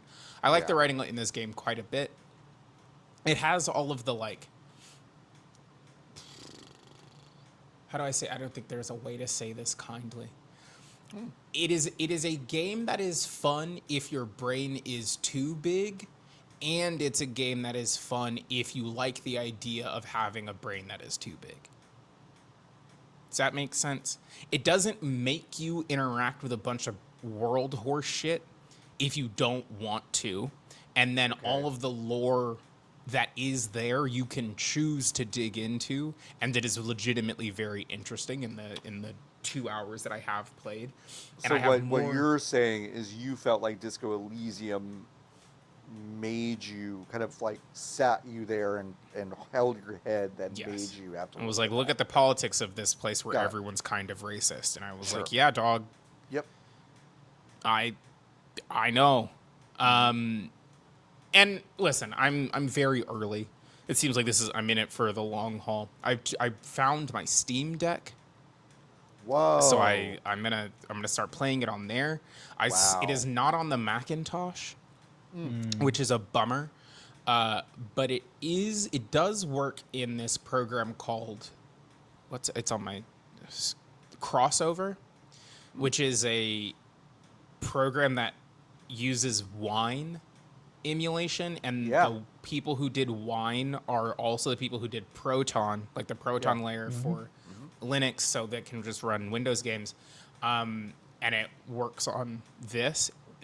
Crossover does cost like $70, and there's a slim chance in hell that I will be spending the $70 to play the video game, to play this video game this way, especially because it makes my computer so hot. Yeah. Like so hot, like hot to the touch. Feels like it would burn me. Dangerously hot. Surprised that the computer has not turned off. I have bounced out 6K video on this MacBook Pro. I have an M4 Pro MacBook Pro. I have bounced out 6K video on here, and the fans haven't turned on before. Opening the video game in this immediately spikes the temperatures and spins up the fans inside. So it doesn't feel ideal. It's not optimized. No, it's not. Saying. No. Yeah. This Windows game is not optimized to be running through like 7 conversion layers on Mac OS. So anyway, I hope. I mean, I don't know. The game's been out for a minute. I don't know if a Mac version will ever come, but it would make me very happy if it did. But in the meantime, I will play it on my desktop Mac Mini and the Steam Deck, and hopefully approach it that way. My problem with playing it on the Steam Deck, and I've immediately run into this issue again, I sound like a broken record, I hate holding that thing. The buttons all feel bad, the screen is too small, the text on the screen is basically unreadable. Sure. There's no... I could make this text in the game bigger, but then it compromises the both visual aesthetic and the UI UX, because it itself is like optimized for Steam Deck, but that doesn't mean anything. Increasingly that label is like, whether it works well for Steam Deck is increasingly meaningless. I've found. But I like it. I like it quite a bit. Again, I'm only like 90 minutes, 2 hours in. But the music is really good, and there's a humongous entertainment level of clickable shit to look at, and little bits of writing that are really fun. Are you kind of time crunched the way that you were in Disco Elysium, or no? Is it more every my understanding, and I could be wrong on this, but every leg of a conversation, like every time you select a thing in a conversation tree, is a minute. Okay. So there is time, yes, and there are multiple buildings that like I have walked up to, and they're like, we're closed. Come back at this time. So it's Shenmue. Finally, Shenmue-like. Yeah, it's kind of it's a Shenmue-like, yeah. Yeah. And this will be the last time I play it, now that it's been framed to me this way. You can drive forklifts, though. You can race forklifts. I don't think they've got forklifts in this. Let's get sweaty. Yeah. That's Esoteric Ebb. I like it quite a bit. Yeah, I've got this one on my machines. I just have not played it yet, so I need to do that. I've heard so much about this game in the last like 2 weeks. Multiple people have Yeah. told me about it. Everyone's playing Esoteric Ebb right now. I'm like, all right, maybe Yeah. I got to get on this. It's a couple of months old too, is I think the thing. Which is why I was shocked that a bunch of people are like playing it right now. And it felt like a prime. It felt like a prime came out when there was a lot of other stuff going on, and so now people are getting to it now. But I guess my thing is, and maybe this is just the cadence in which I play video games. There's no fucking way I'll be done with this before the Thrush. Sure. No. Yeah. Like absolutely no way. You got like 2 weeks. Yeah, no, it's August 14th right now. Right. Yep. Like I don't know where I think I'm getting this time from. Yeah. I get it. But yeah, that's Esoteric Ebb. I'm going to talk about Knytt Classic for a second. Knytt is a indie game made in 2006. That is one of those things that completely passed me by. I did not play this game when it first came out. It was released as freeware on Windows, although I know plenty of people who played it and suggested it to me, and I never played it. But they re-released it, which is really fun, as a free game, which you can get right now on over on Steam. And I am looking for the information I had. Oh, there we go. BitKid was the dev who basically re-engineered this from the ground up. And then the creator, Baba Is You, made some new challenges in this game. It is a platformer where really the only mechanics are you can run, you can jump, and you can climb walls. And the wall climbing feels like very, very satisfying. And you're moving around really very quickly, like more quickly than I think you might imagine a game that looks like this would play. And it's like just kind of a big Metroidvania VVVVVV kind of game where you're just exploring, looking for ship parts for a UFO that crash in your backyard, basically. And it's really fun. I played like a couple hours of it. Well, not a couple hours, about 90 minutes today. And I've gotten about half the ship parts, and I want to finish it up. And I think it's really fun. They added Chivos to it. Steam Chivos. Stevos? They added Stevos to it. It is available on PC, Mac, and Linux. And once again, it's free. So, yeah, that's really all I've got. I'll say this. It looks charmingly shitty. Hell yeah. It's a shitty looking game, but it's very charming. And I'm excited to be playing a piece of internet history that just completely passed me by from my days in college, where I was much more of a AAA console gamer than I was someone that was like bumming around on the internet playing free shareware bullshit. And I kind of wish I had been playing more free shareware bullshit, and now I'm playing it as an adult 20 years later. So it's kind of fun. So yeah, Knytt, that is Knytt Classic, Linux, Mac, and PC over on Steam, which is free. So yeah, easy to recommend. And Nikki, I'm going to go back to you because I want to end with Jesse's game because I think that's kind of the biggest one that we've got. You're playing something once again for the third week in a row, I think. Mm-hmm. Splatoon Raiders. Whoa. It's a good We're game. in the end game now. Yeah. You know, the bottomless buffet. Yeah, I'm down there. I think this game is so intelligently made. Like I think it is so well crafted. It really respects the player's time in a way that like these games usually and traditionally do not. Games, you mean these like Schluter, like run based, kind of like raid based Diablo-esque situations. Yes. Okay. You can get into a level and get out and feel like you accomplished something in 5 minutes. Yes. And the longer missions are like 8 minutes. Mm-hmm. And then sometimes they're as short as 30 seconds if you're playing your cards right. And that feels really, really good too. I I think the gas is slowing down a little bit, not in a negative way, but I just think I'm kind of like, I'm really not the kind of person to like start chasing some sort of, I'm not trying to get as deep into the bottomless buffet as other people on a leaderboard are. Right. But I just think it is a really intelligent reuse. I wish all asset flips were this good. Yeah. Like if every single asset flip from every developer was this good, we would be in a much better, health of an industry. Yeah. Because it just puts a bunch of things together that on paper work, and then they do work, and then you play it and you're like, yeah, no, this is a good fucking video game. Yeah. And that's all I got on it. This is my last Splatoon Raiders update, but I'm very glad I made fun of you about it 3 weeks ago or whatever, because I at the time had zero intention of purchasing the video game. I bought it to spite you, and then it was great. And then it got you. Who says like I do put good I put good things into the world. So true, John. That's what you're trying to say. It's just like coming out kind of weird, but but I appreciate the sentiment. Listen, I also bought it because out of some sort of professional obligation, I don't know, and then really enjoyed it because I don't like those Splatoon games like at all. This one's so drastically different. It's so cool.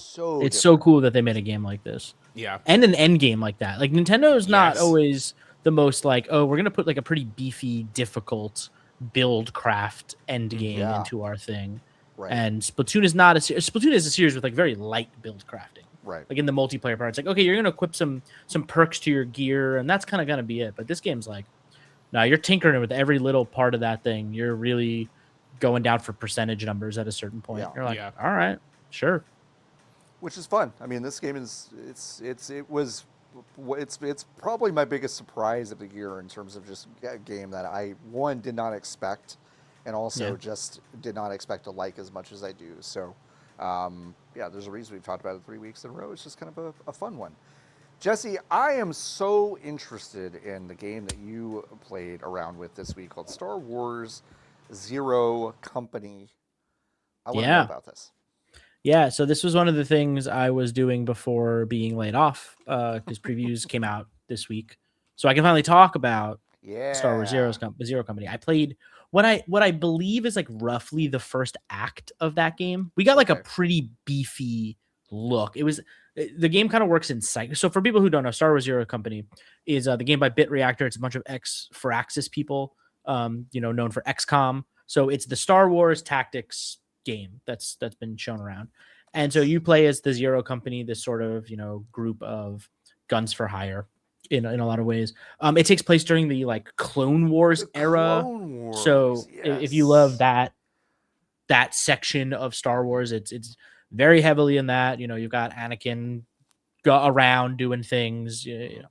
And so you actually make a like pre-set character. Like your character is a main character in the world.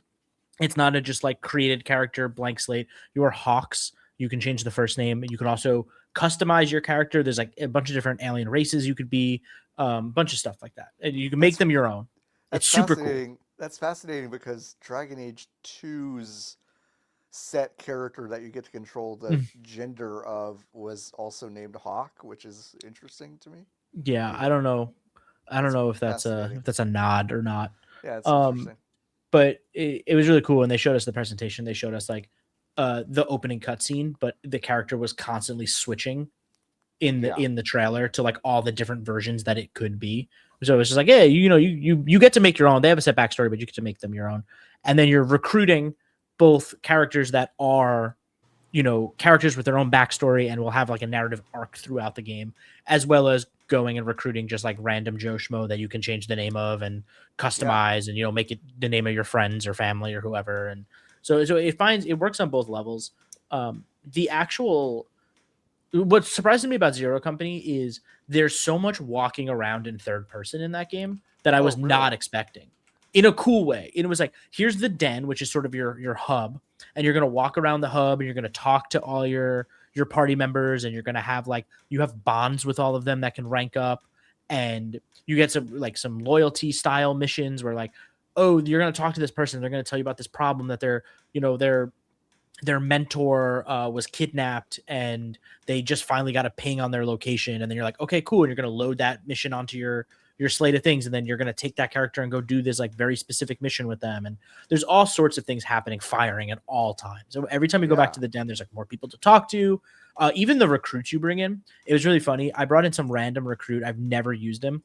And every time I would talk to him, they have like canned animations and canned barks. Yeah. He'd always be like, wow, this place is really filling up. Make sure they know that I'm top dog.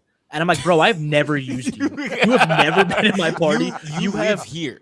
You have 0 confirmed kills. You cannot talk to anybody. Meanwhile, I got this other random guy that I named Booyah, and he's like an alien with big goggles, and he's got a sniper, and he killed everybody. He was like my guy. Yeah. Shout out to Booyah. One of the characters is voiced by Vic Michaelis from Dropouts and Ponies. Great. And just tons of dialogue. It was very clear who they wanted to give all of their dialogue to. And so you load into the sort of you go to like the holo table, and the board comes up, and before you do any missions, you're actually talking to different. You're going to different sections of the universe. And it's like you're getting these like text-based adventures almost. It's like okay, here these raiders are here. How do you want to approach this? And it'll give you like options. It's like you send a guy in to like go sneak in and get this or whatever. And then like your party members have like risks of getting injured or whatever on these sort of just like missions that are happening. And you have a certain amount of like resources. It's called influence. And it's like, okay, to tackle this one, you need 50 of that. And so you do this little adventure, and then it spits out currency at you or a reward or whatever, and your influence rank increases. And so you're kind of solving fires all over the universe just like through this interface. So it gives you a little more of scale, a little more scope in terms of like how much you're actually affecting going on.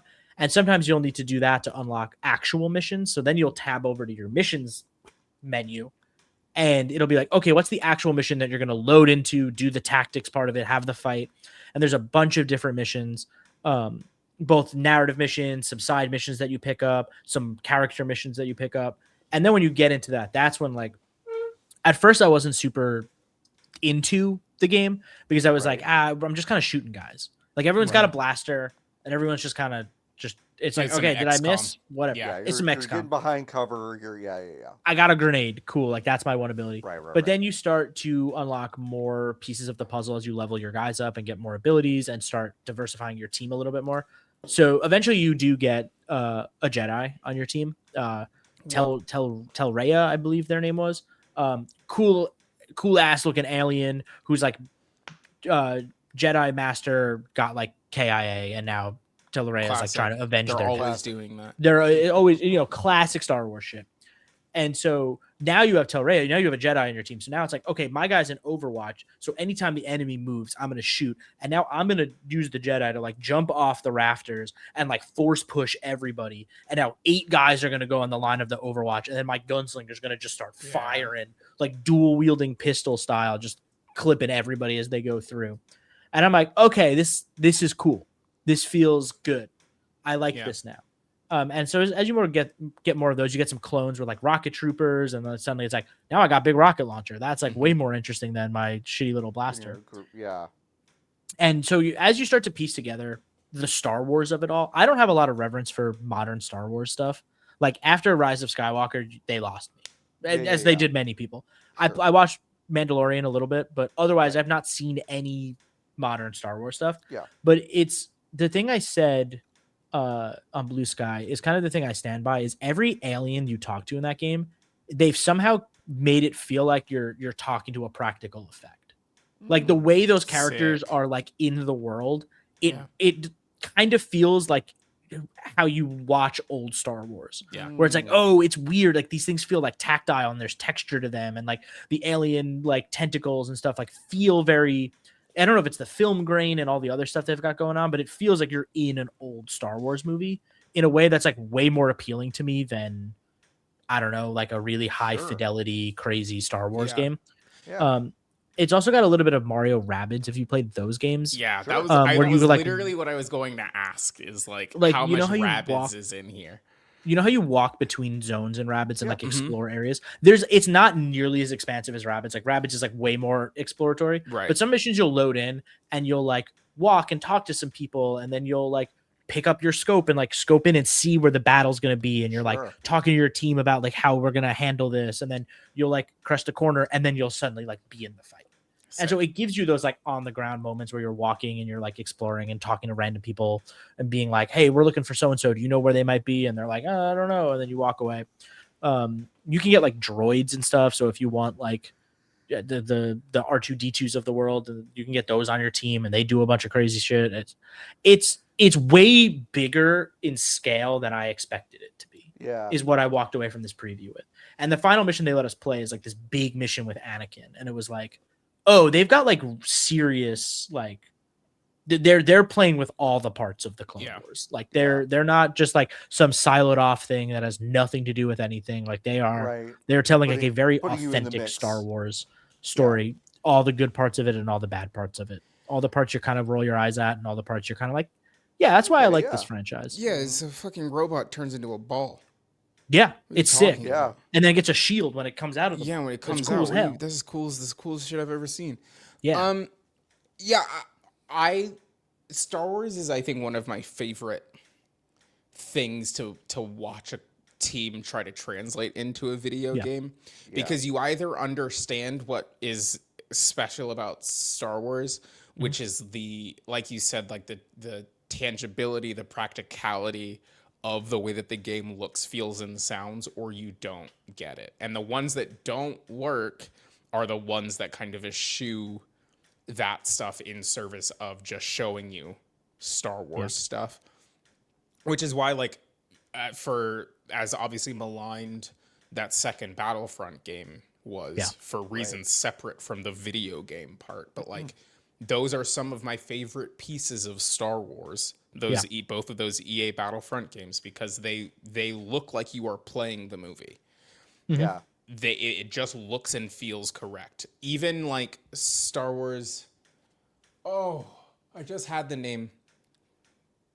The Ubisoft one that just came out 2 years ago that nobody bought. Outlaws. Yeah. That game looks great and sounds great and is exactly what you want one of those things to look, feel, and sound like. So I'm happy to hear that it feels like that. My fear with the XCOM games is that, and this happened with Mario and Rabbids as well, where, and maybe it's just I don't like tactics games very much, is what I'm perhaps realizing. But I'm like pattern here, but but I'm like, oh man, am I actually? Rabbids is like neither here nor there, but I liked being in the world. But then I had to play the video game, and then that part made me go, "Oh man, I'm not sure. I'm not too sure about that." Which is why I didn't like Paper Mario and the Origami King, because like every part that wasn't battling in the video game Paper Mario and the Origami King was awesome, and then you had to play the video game battle. But that was an all-time bad system, though. That was a bad system. I guess, honestly, and it's fine if you don't know, because I know it was a limited preview, but like something that has been very helpful for me in these experiences, and I'm doing it with Splatoon Raiders, where off rip I was like, that's not why I'm here. I'm here to look at the numbers go up, and I'm looking for explosions, so I cranked that shit right down to baby mode. Yeah. Are there... Yes. Like those, sick. Awesome. They have like 4 different difficulties. It was like easy, normal, hard, expert. And they were even saying that normal is like you like Star Wars and you want to experience what it's like to play a tactics game, but like hard is more tuned to what XCOM actually was. Yeah. And then expert is like, okay, this is your real test. Yeah. And so like normal, as somebody who doesn't play a ton of tactics, I played on normal, and it was like the battles got a little dragged out for my my inability to like understand a lot of the early stuff. So, but if I was playing on easy, I feel like I would have just cruised right through, because they said it was like very important to them that people who enjoy Star Wars can experience this thing, at least the story of it, without having to be bogged down by a million systems. And the people who want to dig into those systems, just crank the difficulty up and you'll be able to interact with that. I'll interact with your weird movie.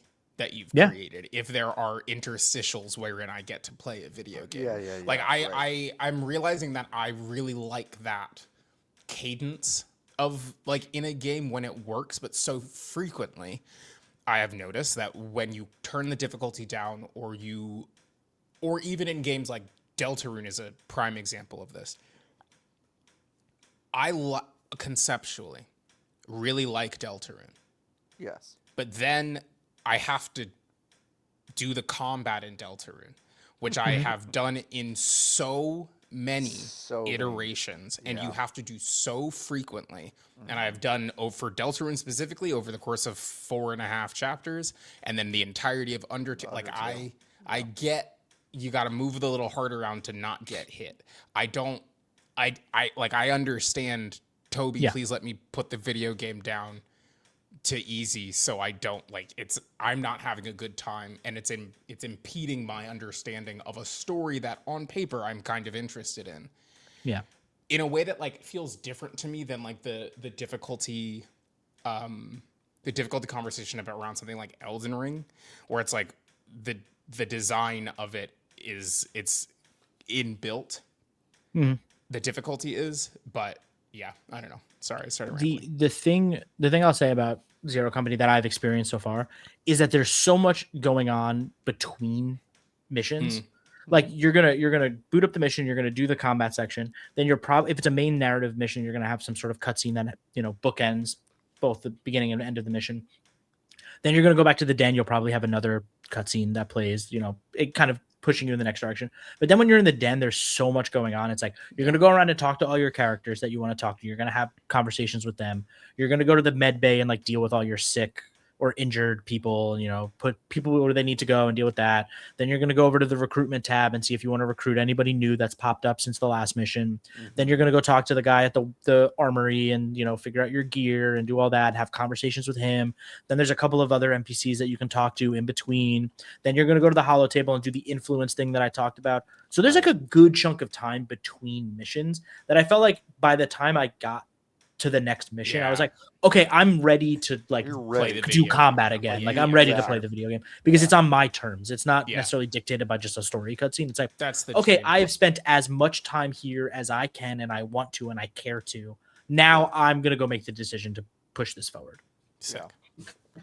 Exciting. I was watching a trailer and reading about this while you were kind of talking about the first part of it.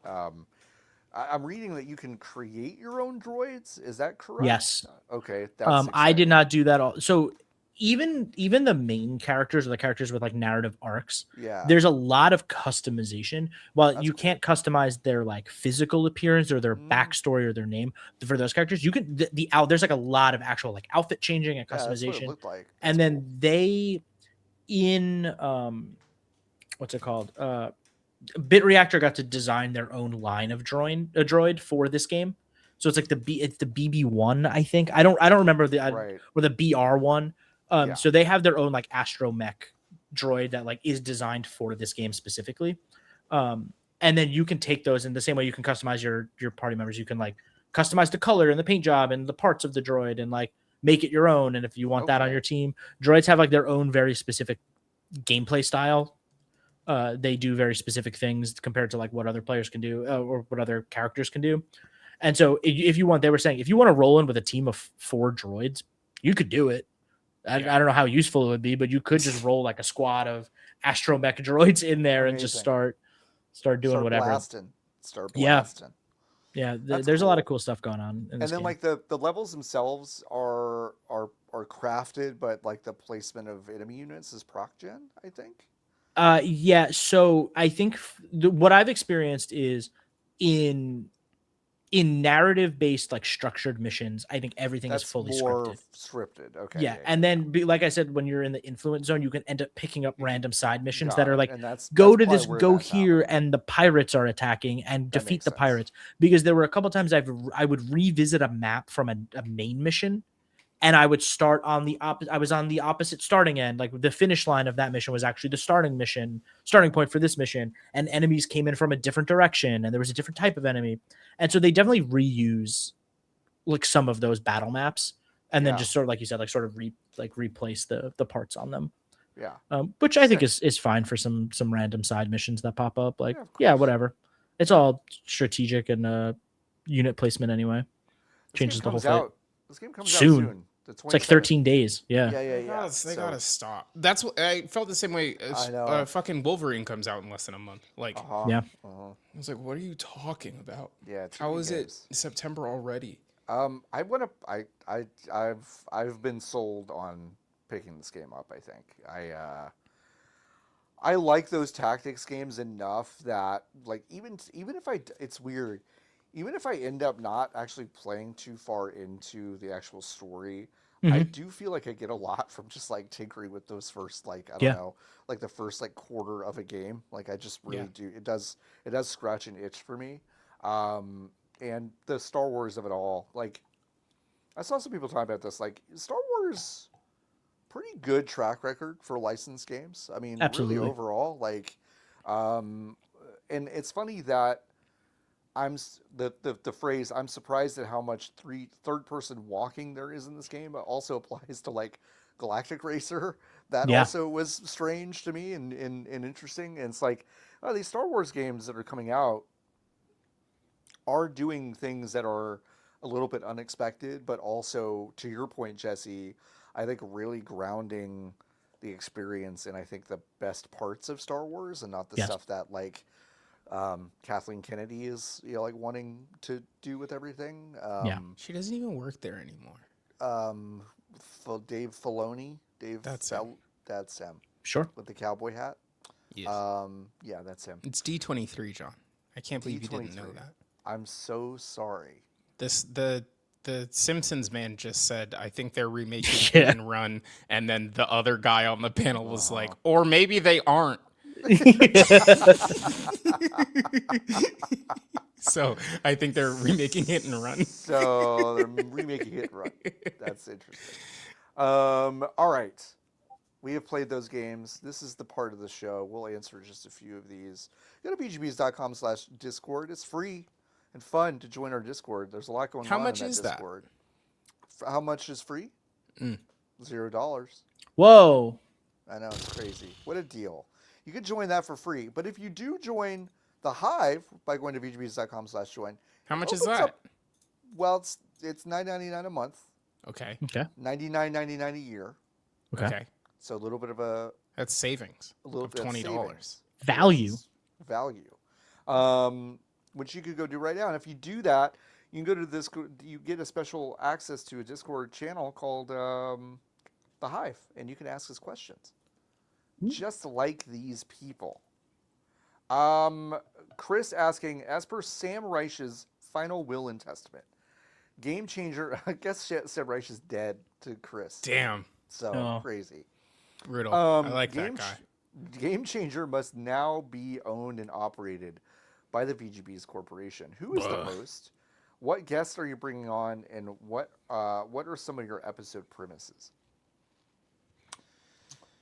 I mean, ideally, right? I mean, Niki, I do think you are the host of this. Yeah. Okay. That wasn't what I was going to say. Oh, what? I was going to say, ideally, we don't touch the machine because it works. This feels like a thing that we can't do much with. You kind of got you just give Brennan. So left it to us, and we basically go like. We say, Brennan, you're in the chair, I guess. Oh, Brennan. Brennan, you're in the chair. Brennan, you're in the chair. See you later. We give him the three best guests we can: Andrew Wilson, Matt Karch, and I don't know. Give me a third CEO, Randy Pitchford. Yeah. They can't stand each other. That would be such a good episode. That'd be a good episode. But we don't tell Brennan like any of the history or why we put them there, the episode is Brennan trying to discern why we picked this roster. Yeah. I do. That's actually a really good premise. I like that. That's good. I like that a lot. Jason asking, what's your favorite game from 2009?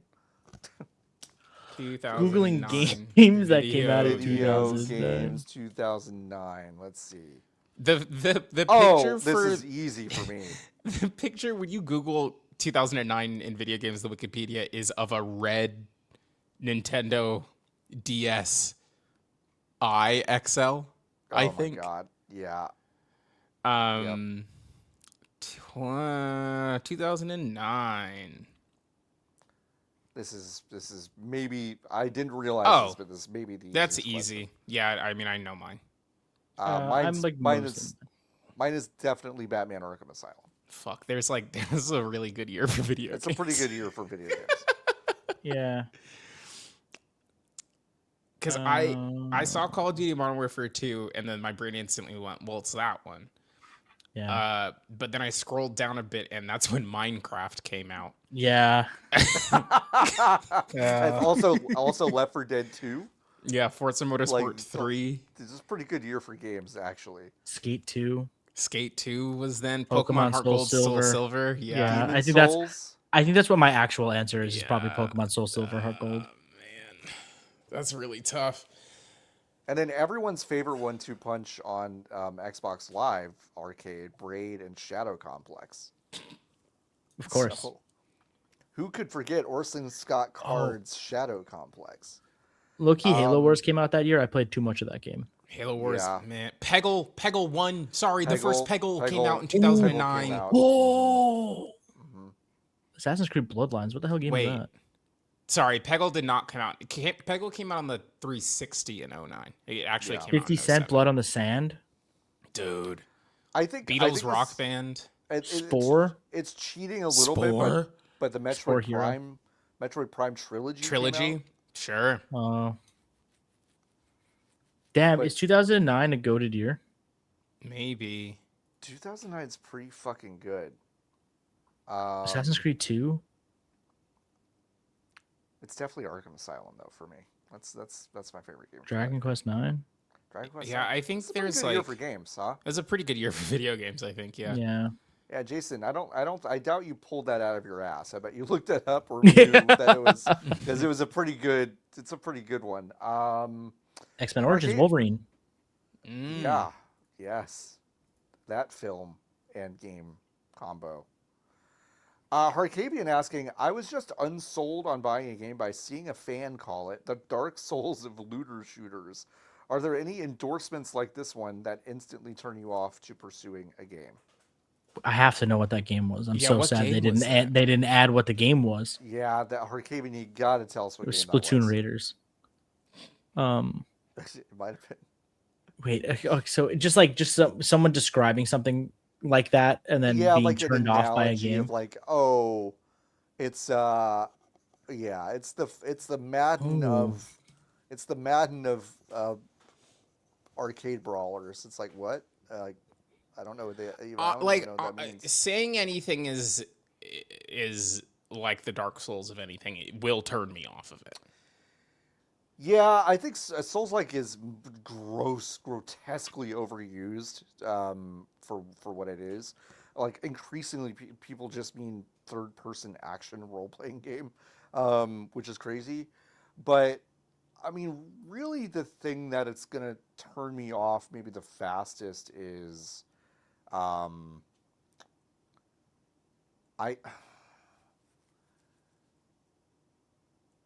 don't know. I mean, really, once you said Souls-like, I'm like, yeah, that does kind of do it for me. I did have one recently where I love Slay the Spire. I love deck builders, but somebody described a game to me as a gotcha deck builder. No. And or a gotcha Slay the Spire rather, and I was like, nope, those two words shouldn't go together. Fuck I'm off. super not into that. I'm good. I'm really sorry. I'm still on the 2009 thing because now I'm on Metacritic. No, you're good. They put Pokemon Platinum and Heart Gold and Soul Silver out in the same year. Same calendar year. That's fucking insane. Yeah, What are you Pokemon used to be a talking company. about? They used to make video game over there. Yeah, now they just make used to make Pokopia. They didn't even make that one. Make Pokopia, I know. ODST was also 2009. Wow, ODST was 2009. What a game. That's nuts. Dude, When did Halo 3 come out? Is that like 2007, September 7, 2007. Okay. Wii Sports Resort was also 09. Ooh. Yeah. The Bayonetta. first Scribblenauts was 09. Bayonetta, Brutal Legends, Oh, Scribblenauts. Plants vs That's Zombies. a fun one. Plants vs Zombies is crazy. That's a good year. Fucking Prototype. Prototype. Came out in 2009. Prototype was so fucking Alex fun. Mercer. Wow. Prototype is good. Fear 2. Electric Boogaloo. Call of Juarez, Bound in Blood. Classic. A classic. Agatha Christie, Dead Man's Folly. Every day I wake up and I say, I wish I could play that. Wait, I low-key want to play that game. I just want to wipe my memory so I could play that for the first time again. Oh, God. Yeah, that's my answer. My answer for best 2009 video game is Agatha Christie, Dead Man's Folly. Yeah, a hidden really object good. adventure featuring famous Belgian detective Hercule Poirot. Yeah. That's amazing. All right, Haneker asking, what's the sexiest video game you've ever played? None of them. The sexiest? Yeah. There's not a single one. Games have been really bad about sex. Really bad. I think the first time and maybe final time that I felt, boy, I mean, really, I think I agree with Niki that the answer is no. If I have to give you an answer, there are moments in Witcher 3 that made me go, I want Geralt very badly to be in a relationship with Yennefer, very badly. And if you squint hard enough, that is sexy. and I think, and like, that's kind of how I feel about it. I was like, I really like Yennefer.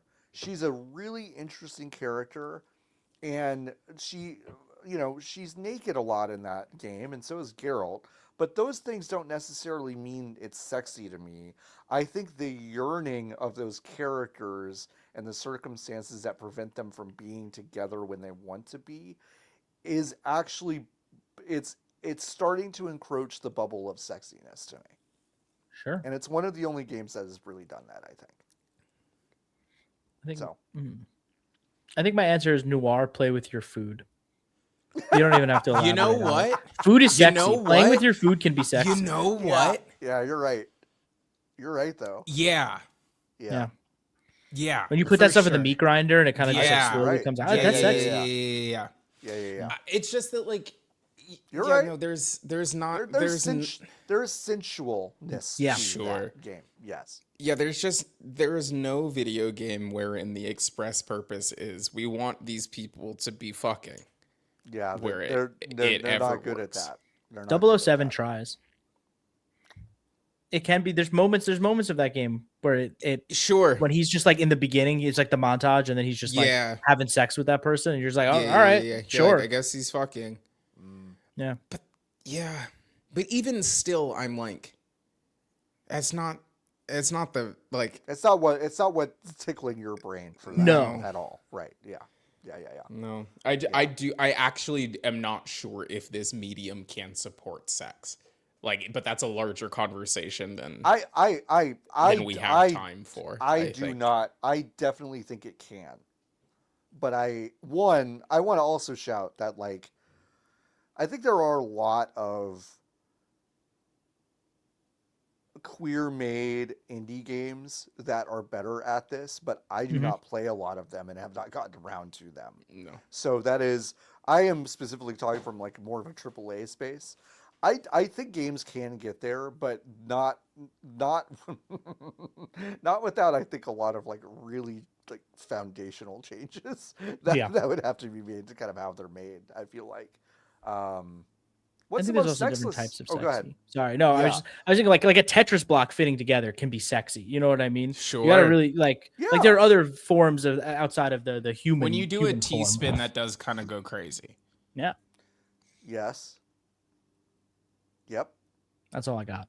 It was Tetris. That was the only example I had of this roundabout way. Listen, I mean, putting a long Tetris piece and then clearing 4 rows at a time. Getting a Tetris is yeah.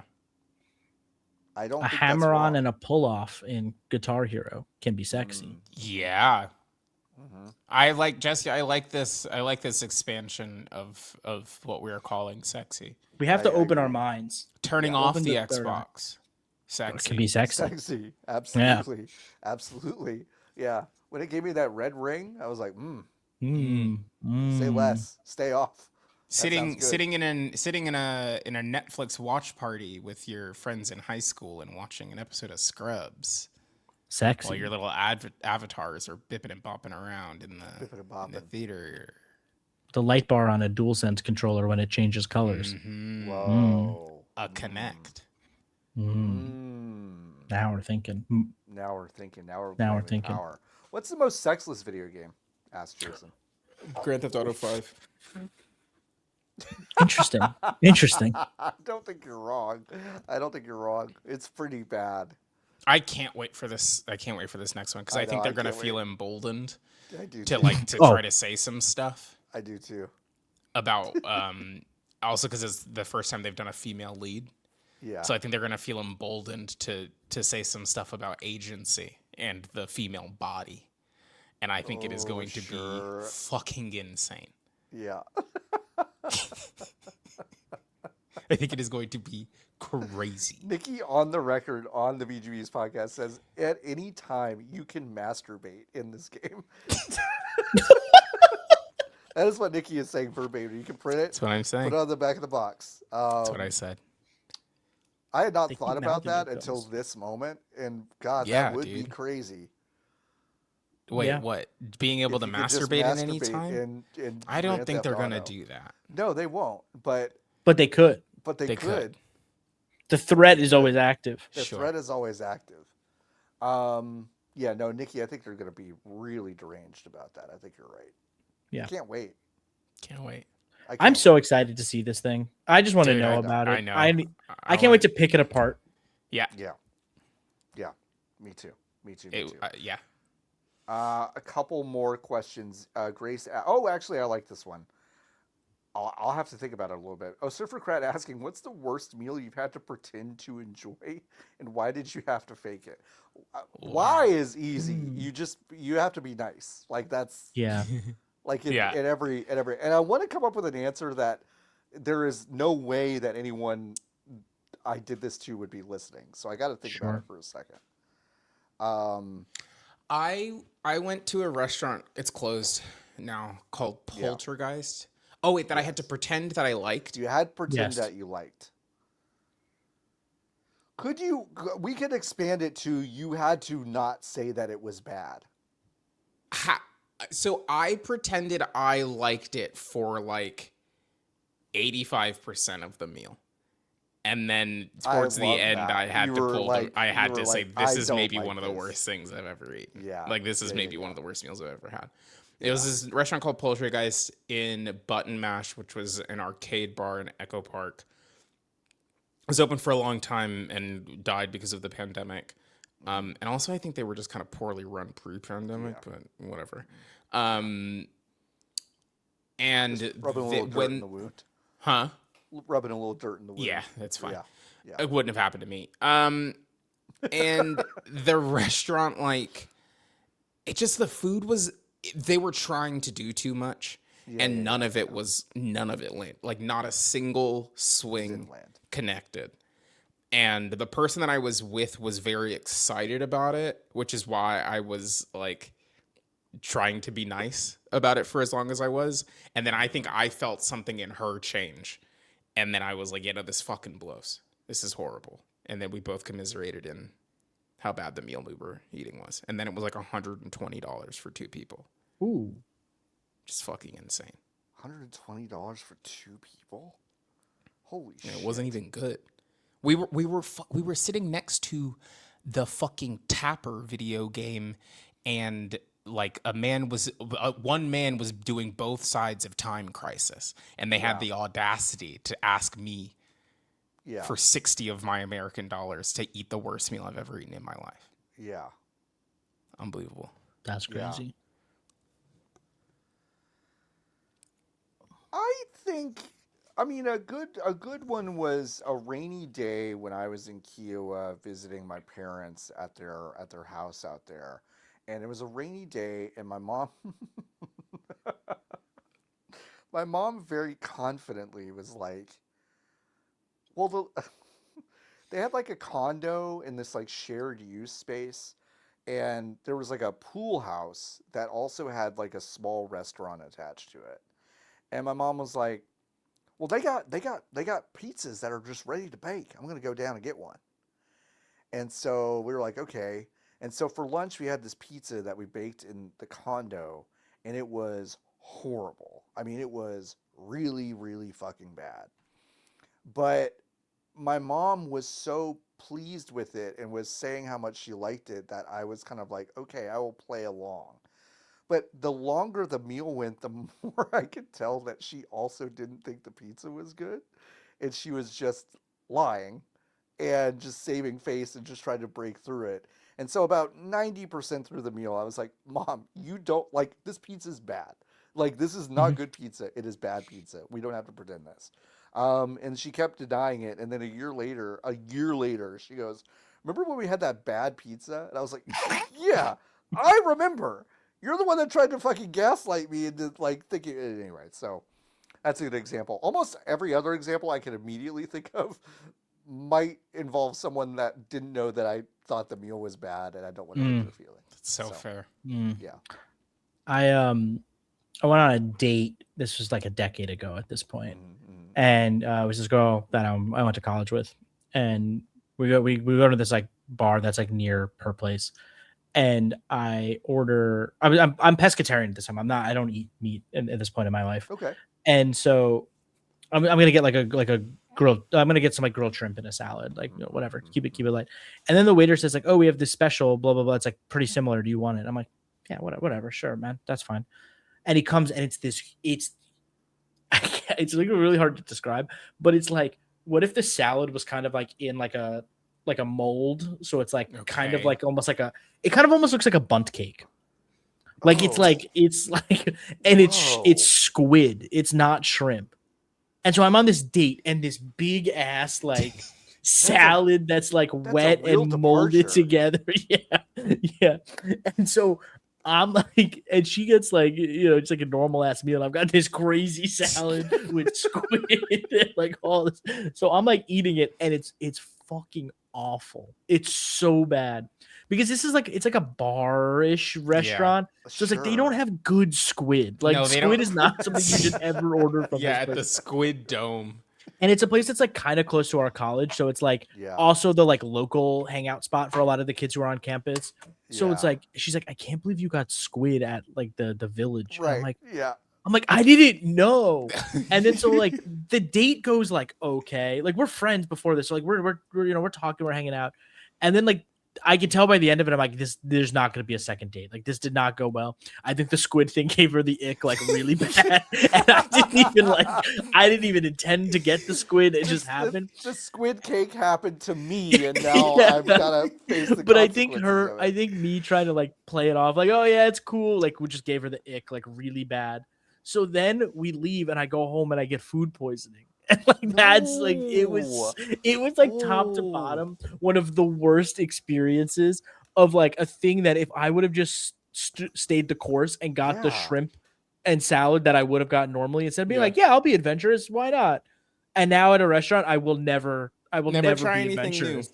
Never try anything new. Like the kicker of like, damn, I didn't get a second date, and now I have food poisoning for this squid thing that showed up that I did not want.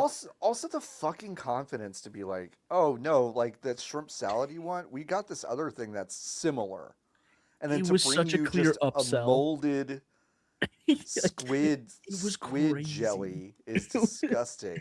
It was like I've never seen anything like it. Like, and it was like molded, and there was so much salad that's what the like mold was. Like, it wasn't like it was molded actually around something that was holding its shape. It was just so much compact wet salad. Tough. It was impossible to come back. Better than me have tried to come back from the Squid Mountain, and it just did not work. Horrible. All right, couple more questions. The Dark Souls, but it's a looter shooter, was Outriders. Oh, sure. Okay. Makes sense. A couple more questions. Let's see. Adam Juice asking, what are you putting in your ideal burrito? I feel like my burrito is not like anything special, you know? I think it's just like a normal rice, beans, chicken, guacamole, salsa, you know, nothing crazy. Maybe French Basic. fries if I'm feeling Oh, feeling like a little frisky. California. Yeah. Cool. Carnitas, rice, guac, a little bit, not too much. That's what the cup on the outside is for, so I can control it. But you do need some paste in there. Cheese, corn, salsa, if we can get it, onion, cilantro. I'm a rice, beans, probably carnitas, spicy salsa, a little bit of crema, no cheese. Oh, ever. sour cream, yeah. Sour cream classic. Yeah. I don't do cheese in burrito. I love cheese, but I don't do cheese in burrito. Yeah, I mean, I had an Al Pastor burrito recently that has like spicy pork, but also pineapple. Yeah. That went fucking crazy. That was really good. Yeah, I like a burrito. Actually, fuck you, actually, for asking that, because now I want a burrito really I know. bad. Yeah. Like really bad. I might get off this call and get a burrito, actually. 2 more questions. Jason asking, what's your favorite sandwich? The sandwich at my local bagel place that I get. You ready for this? Yeah. Oh, I think did you post this on Insta? I've posted this photo before. God, yeah. It looks so fucking good. Yeah. It's a whole wheat everything bagel. Okay. Yeah, It's sure. fried chicken cutlet, Yeah. fresh mozzarella, Mm. lettuce, onion, mayonnaise, nothing else. Great. Okay. It's so good. It's like just the right amount of weight to put in your stomach. Yeah. I haven't had a transcendental sandwich in a minute. Sometimes you have a sandwich and you're like, we went off and we put 2 things in between bread. It's maybe the best thing we ever did. It's really a good thing that we did, yeah. Yeah. I don't know why when this question was asked, the chicken and bacon ranch from Subway came to mind, but I am going to answer that. It's not what I feel, but my body said the answer is the chicken and bacon ranch from Subway. So Yeah. I guess that's my answer today. Chase your reality. That's okay. You're not. I had a dream. Not, everyone loves it when you talk about dreams. I had a dream last night that they introduced some sort of new Subway restaurant concept that was a sit-down experience. Oh, so they had a window in the front that was like a walk-up regular-ass Subway, but then there was a big menu and a woman standing at the door at the dais, and then you would go inside and have a sit-down meal at the Subway. But I woke up before I ever was able to enter the building, so I don't know what it was like inside, which is a huge disappointment. That is a big disappointment. I would love to know what the inside was like. I think the best sandwich is like an Italian beef with an irresponsible amount of giardiniera, like spicy giardiniera on it. Yeah, that sounds really good to me. Okay, final question. There are a lot on the cutting room floor. I'll do a honey drop this weekend. I'll answer some of these. Jason, you asked a lot of good questions this week, but I did want to ask this because I love the fact that we are well-rounded people here. We don't always talk about video games or do video games. What non-video game, non-watching things have you been enjoying lately? So be it activities, music, whatever. What are y'all enjoying? Perfect timing. The new Phoebe Bridgers album is out today. Yeah. I have been enjoying that. Are you going to the show? I'm trying to get kind of cheap tickets to the one in New York. Because I've been a Phoebe Bridgers fan since 2017, and I have yet to see her, and it is impossible after Punisher, because everybody loves Phoebe, and rightfully they should. I think the Phoebe Bridgers album is lyrically some of her best work. I think sonically and texturally, it's like I'm having a hard time grasping it. I think she has like this like lyrical buoyancy where the lyrics rise to the top, but a lot of the sound drowns that out, and so I'm like trying to grab onto this thing. But like lyrically, I'm entranced by it. I think it's a fascinating album about grief. And then Citizen put out an album last week. It's like more of like a post-hardcore album called Halcyon Blues, and that shit rocks. those two albums like back to back are like some of my favorites of the year. Hell Sick. yeah. Also on the music tilt, y'all remember Alabama Shakes? Did you know Yes. that still making music? I didn't No. until like Brittany's 3 still days making ago music. Yeah. when I was like, huh? But there's a new album coming out called I Must Be Dreaming, and one of the singles on there is called Garden, which is just a delightful. It's a delightful. It's a very sad song about like mourning what could be after a breakup and like tending to one's self in those moments afterwards. So I've been listening to that, and that's been really cool. There's a new Denzel Curry and Kenny Beats album coming out, / it came out today, I'm not sure. But my favorite track on there is called Difference. And it has Yeba on it. And she just kind of like floats over this beat in a way that is fucking crazy. And Kenny Beats, obviously, he's got Beats in his last name. I thought he changed it though, and that's confusing because he had a whole thing where he was like, "My name's not Kenny Beats anymore," and then he put out an album not named under the name Kenny Beats, and then he is now putting an album out under Kenny Beats, so it's unclear. Pick a lane. Unclear what's going on there. And then there is a new Tinashe album coming also. And there's 2 tracks on there that I really like. One of them is just called Crash Out. Both of these are like, they feel like if Kesha was still making, if Kesha was still in 2026 making music that she was making in the mid 2010s, like that's how it made you feel, that's kind of the shit Tinashe is on right now, which is really nice. And then Melatonin just dropped yesterday, which is it is so layered. There are so many things happening. It is so well produced. It kind of honestly feels overproduced, but it's really, really, it's a fun 3.5 minutes or whatever. Yeah. Those are all great answers. What about me? Let's see. Musically, I'm finally getting around to listening to Casino, which is Baby Keem's album that came out earlier this year, which I'm enjoying. I am also listening to a lot of Sade, really timely. Who? Sade. Just fucking love Sade. Her voice is incredible. I love everything she did from like 1984 to like 1992 is just really sonically delightful to me. And then I've also been listening to Double Infinity, which is the Big Thief album that came out. It was last year, but I did not really get around to listening to most of it until the past couple weeks, and I am enjoying that a lot. I listened to the Strokes' new album, which is Ass from a Toilet. Unfortunately, it's rough. It's real rough. Which is really, really sad because I really wanted to like a new thing that they were doing.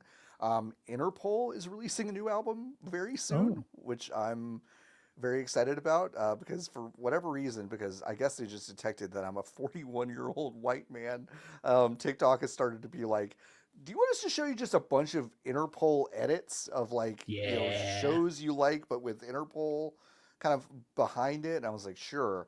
And so I've been listening to a lot of Interpol, and like, man, a lot of people talk about how Turn on the Bright Lights is like one of those, it was their first album, and it's really tough to like release your best work first, because then what do you do? But honestly, most of their albums are kind of wall-to-wall great, actually. So yeah, just go listen to Interpol. Interpol's great, and Paul Banks had a song. I mean, the first album called Stella Was Diver, She's Always Down.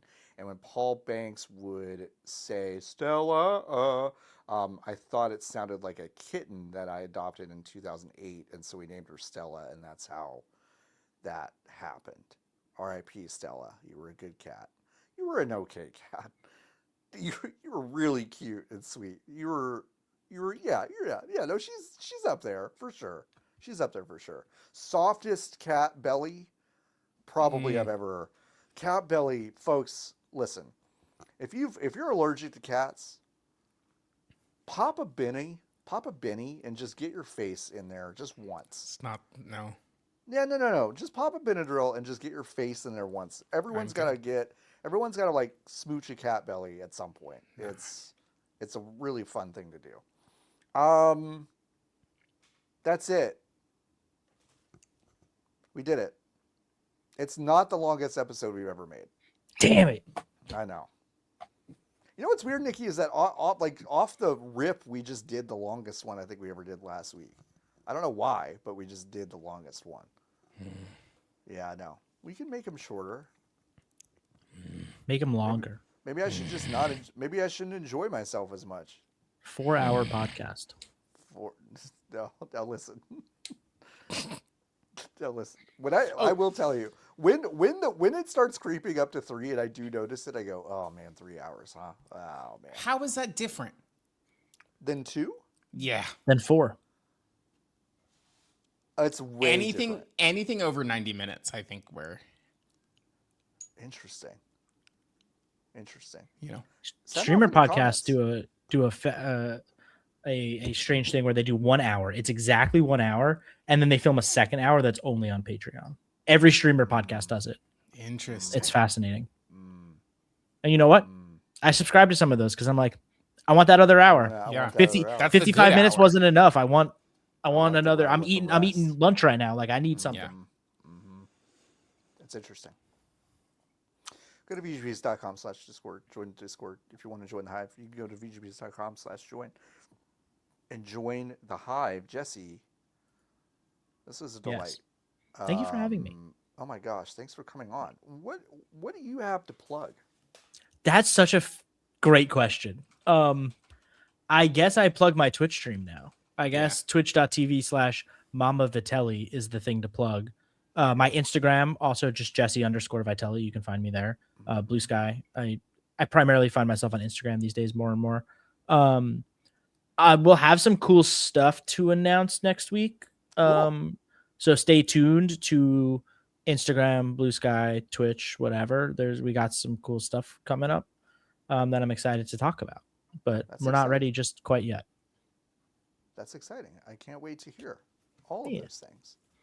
Nikki, do you have anything to plug besides your just absolute disappointment in just this whole endeavor? Nothing that people can do anything about at this moment. Well, I can't tell them about the stream that I'm gonna do today because it will be in the past, and then there's absolutely no way Twitch is gonna keep that VOD up. So like.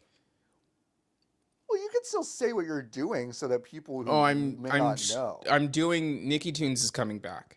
Okay. Is the return. It will return. Let's say some Fridays is the commitment that I will make. I did text John earlier it was on Sunday, I think, of last week. I was like, John. That was so funny. I was like, John, I'm gonna do Niki Tunes most days this week. And then I sent the message and I felt great. Can I read the actual text? Yeah, please. I got you're close, but you're not quite there. I don't think you're close. Oh, fuck, do you like my Game Awards or my Summer Game Fest socks? They're the best socks. I love those socks. I wish I'm very close to the source, obviously, of the socks. Whoa. So I have more pairs. I wish they didn't look like this. Yeah. You know? Okay. I am going to try to do 4 to 5 DJ sets this coming week on twitch.television. Yeah. And then you basically asked me about like specific days, about like, you know. Like, yeah. What's going on this day? That's kind of thing. Yeah. And then let's see. Yeah, how long that was after? That was at 5:50 p.m. Yeah. on Sunday. And then I asked you when was this? Okay, yesterday at 8:16 I asked you, are you DJing this week? And you said tomorrow. Oh wait, no, but you also fucking Yeah, before that I reneged. It was like an hour later. I was like, no. So it's like when you make plans with a friend and then like the time comes and you're like, ah, man, I was in such a better mood 4 days ago when we were making these plans. And now I don't want to leave my apartment. Yeah. Oh yeah, no, you're right. Yeah, no, 2 hours later, you responded to the text you sent about the 4 to 5 days, and you said, never mind, maybe I will do one. Yeah. And the one is happening today. Yeah, as we're recording this, so listen. Yeah, you're not going to be able to find that VOD, but... No, catch it next week. Follow me on Blue Sky. Yeah. Niki's going to do 4 to 5 DJ streams the following week. I will absolutely not be doing that. Oh, man. Listen, I got nothing to plug. Just go to VGBs.com/join. Join the Hive. It would mean a lot to us. Direct support is real fun. And then we're going to get the fuck out of here. And listen, this is a blast. Thanks, Jesse. Thank you, Jesse. Thanks for having me. Y'all don't have to go home, but you can't stay here, you know? But until next time, keep on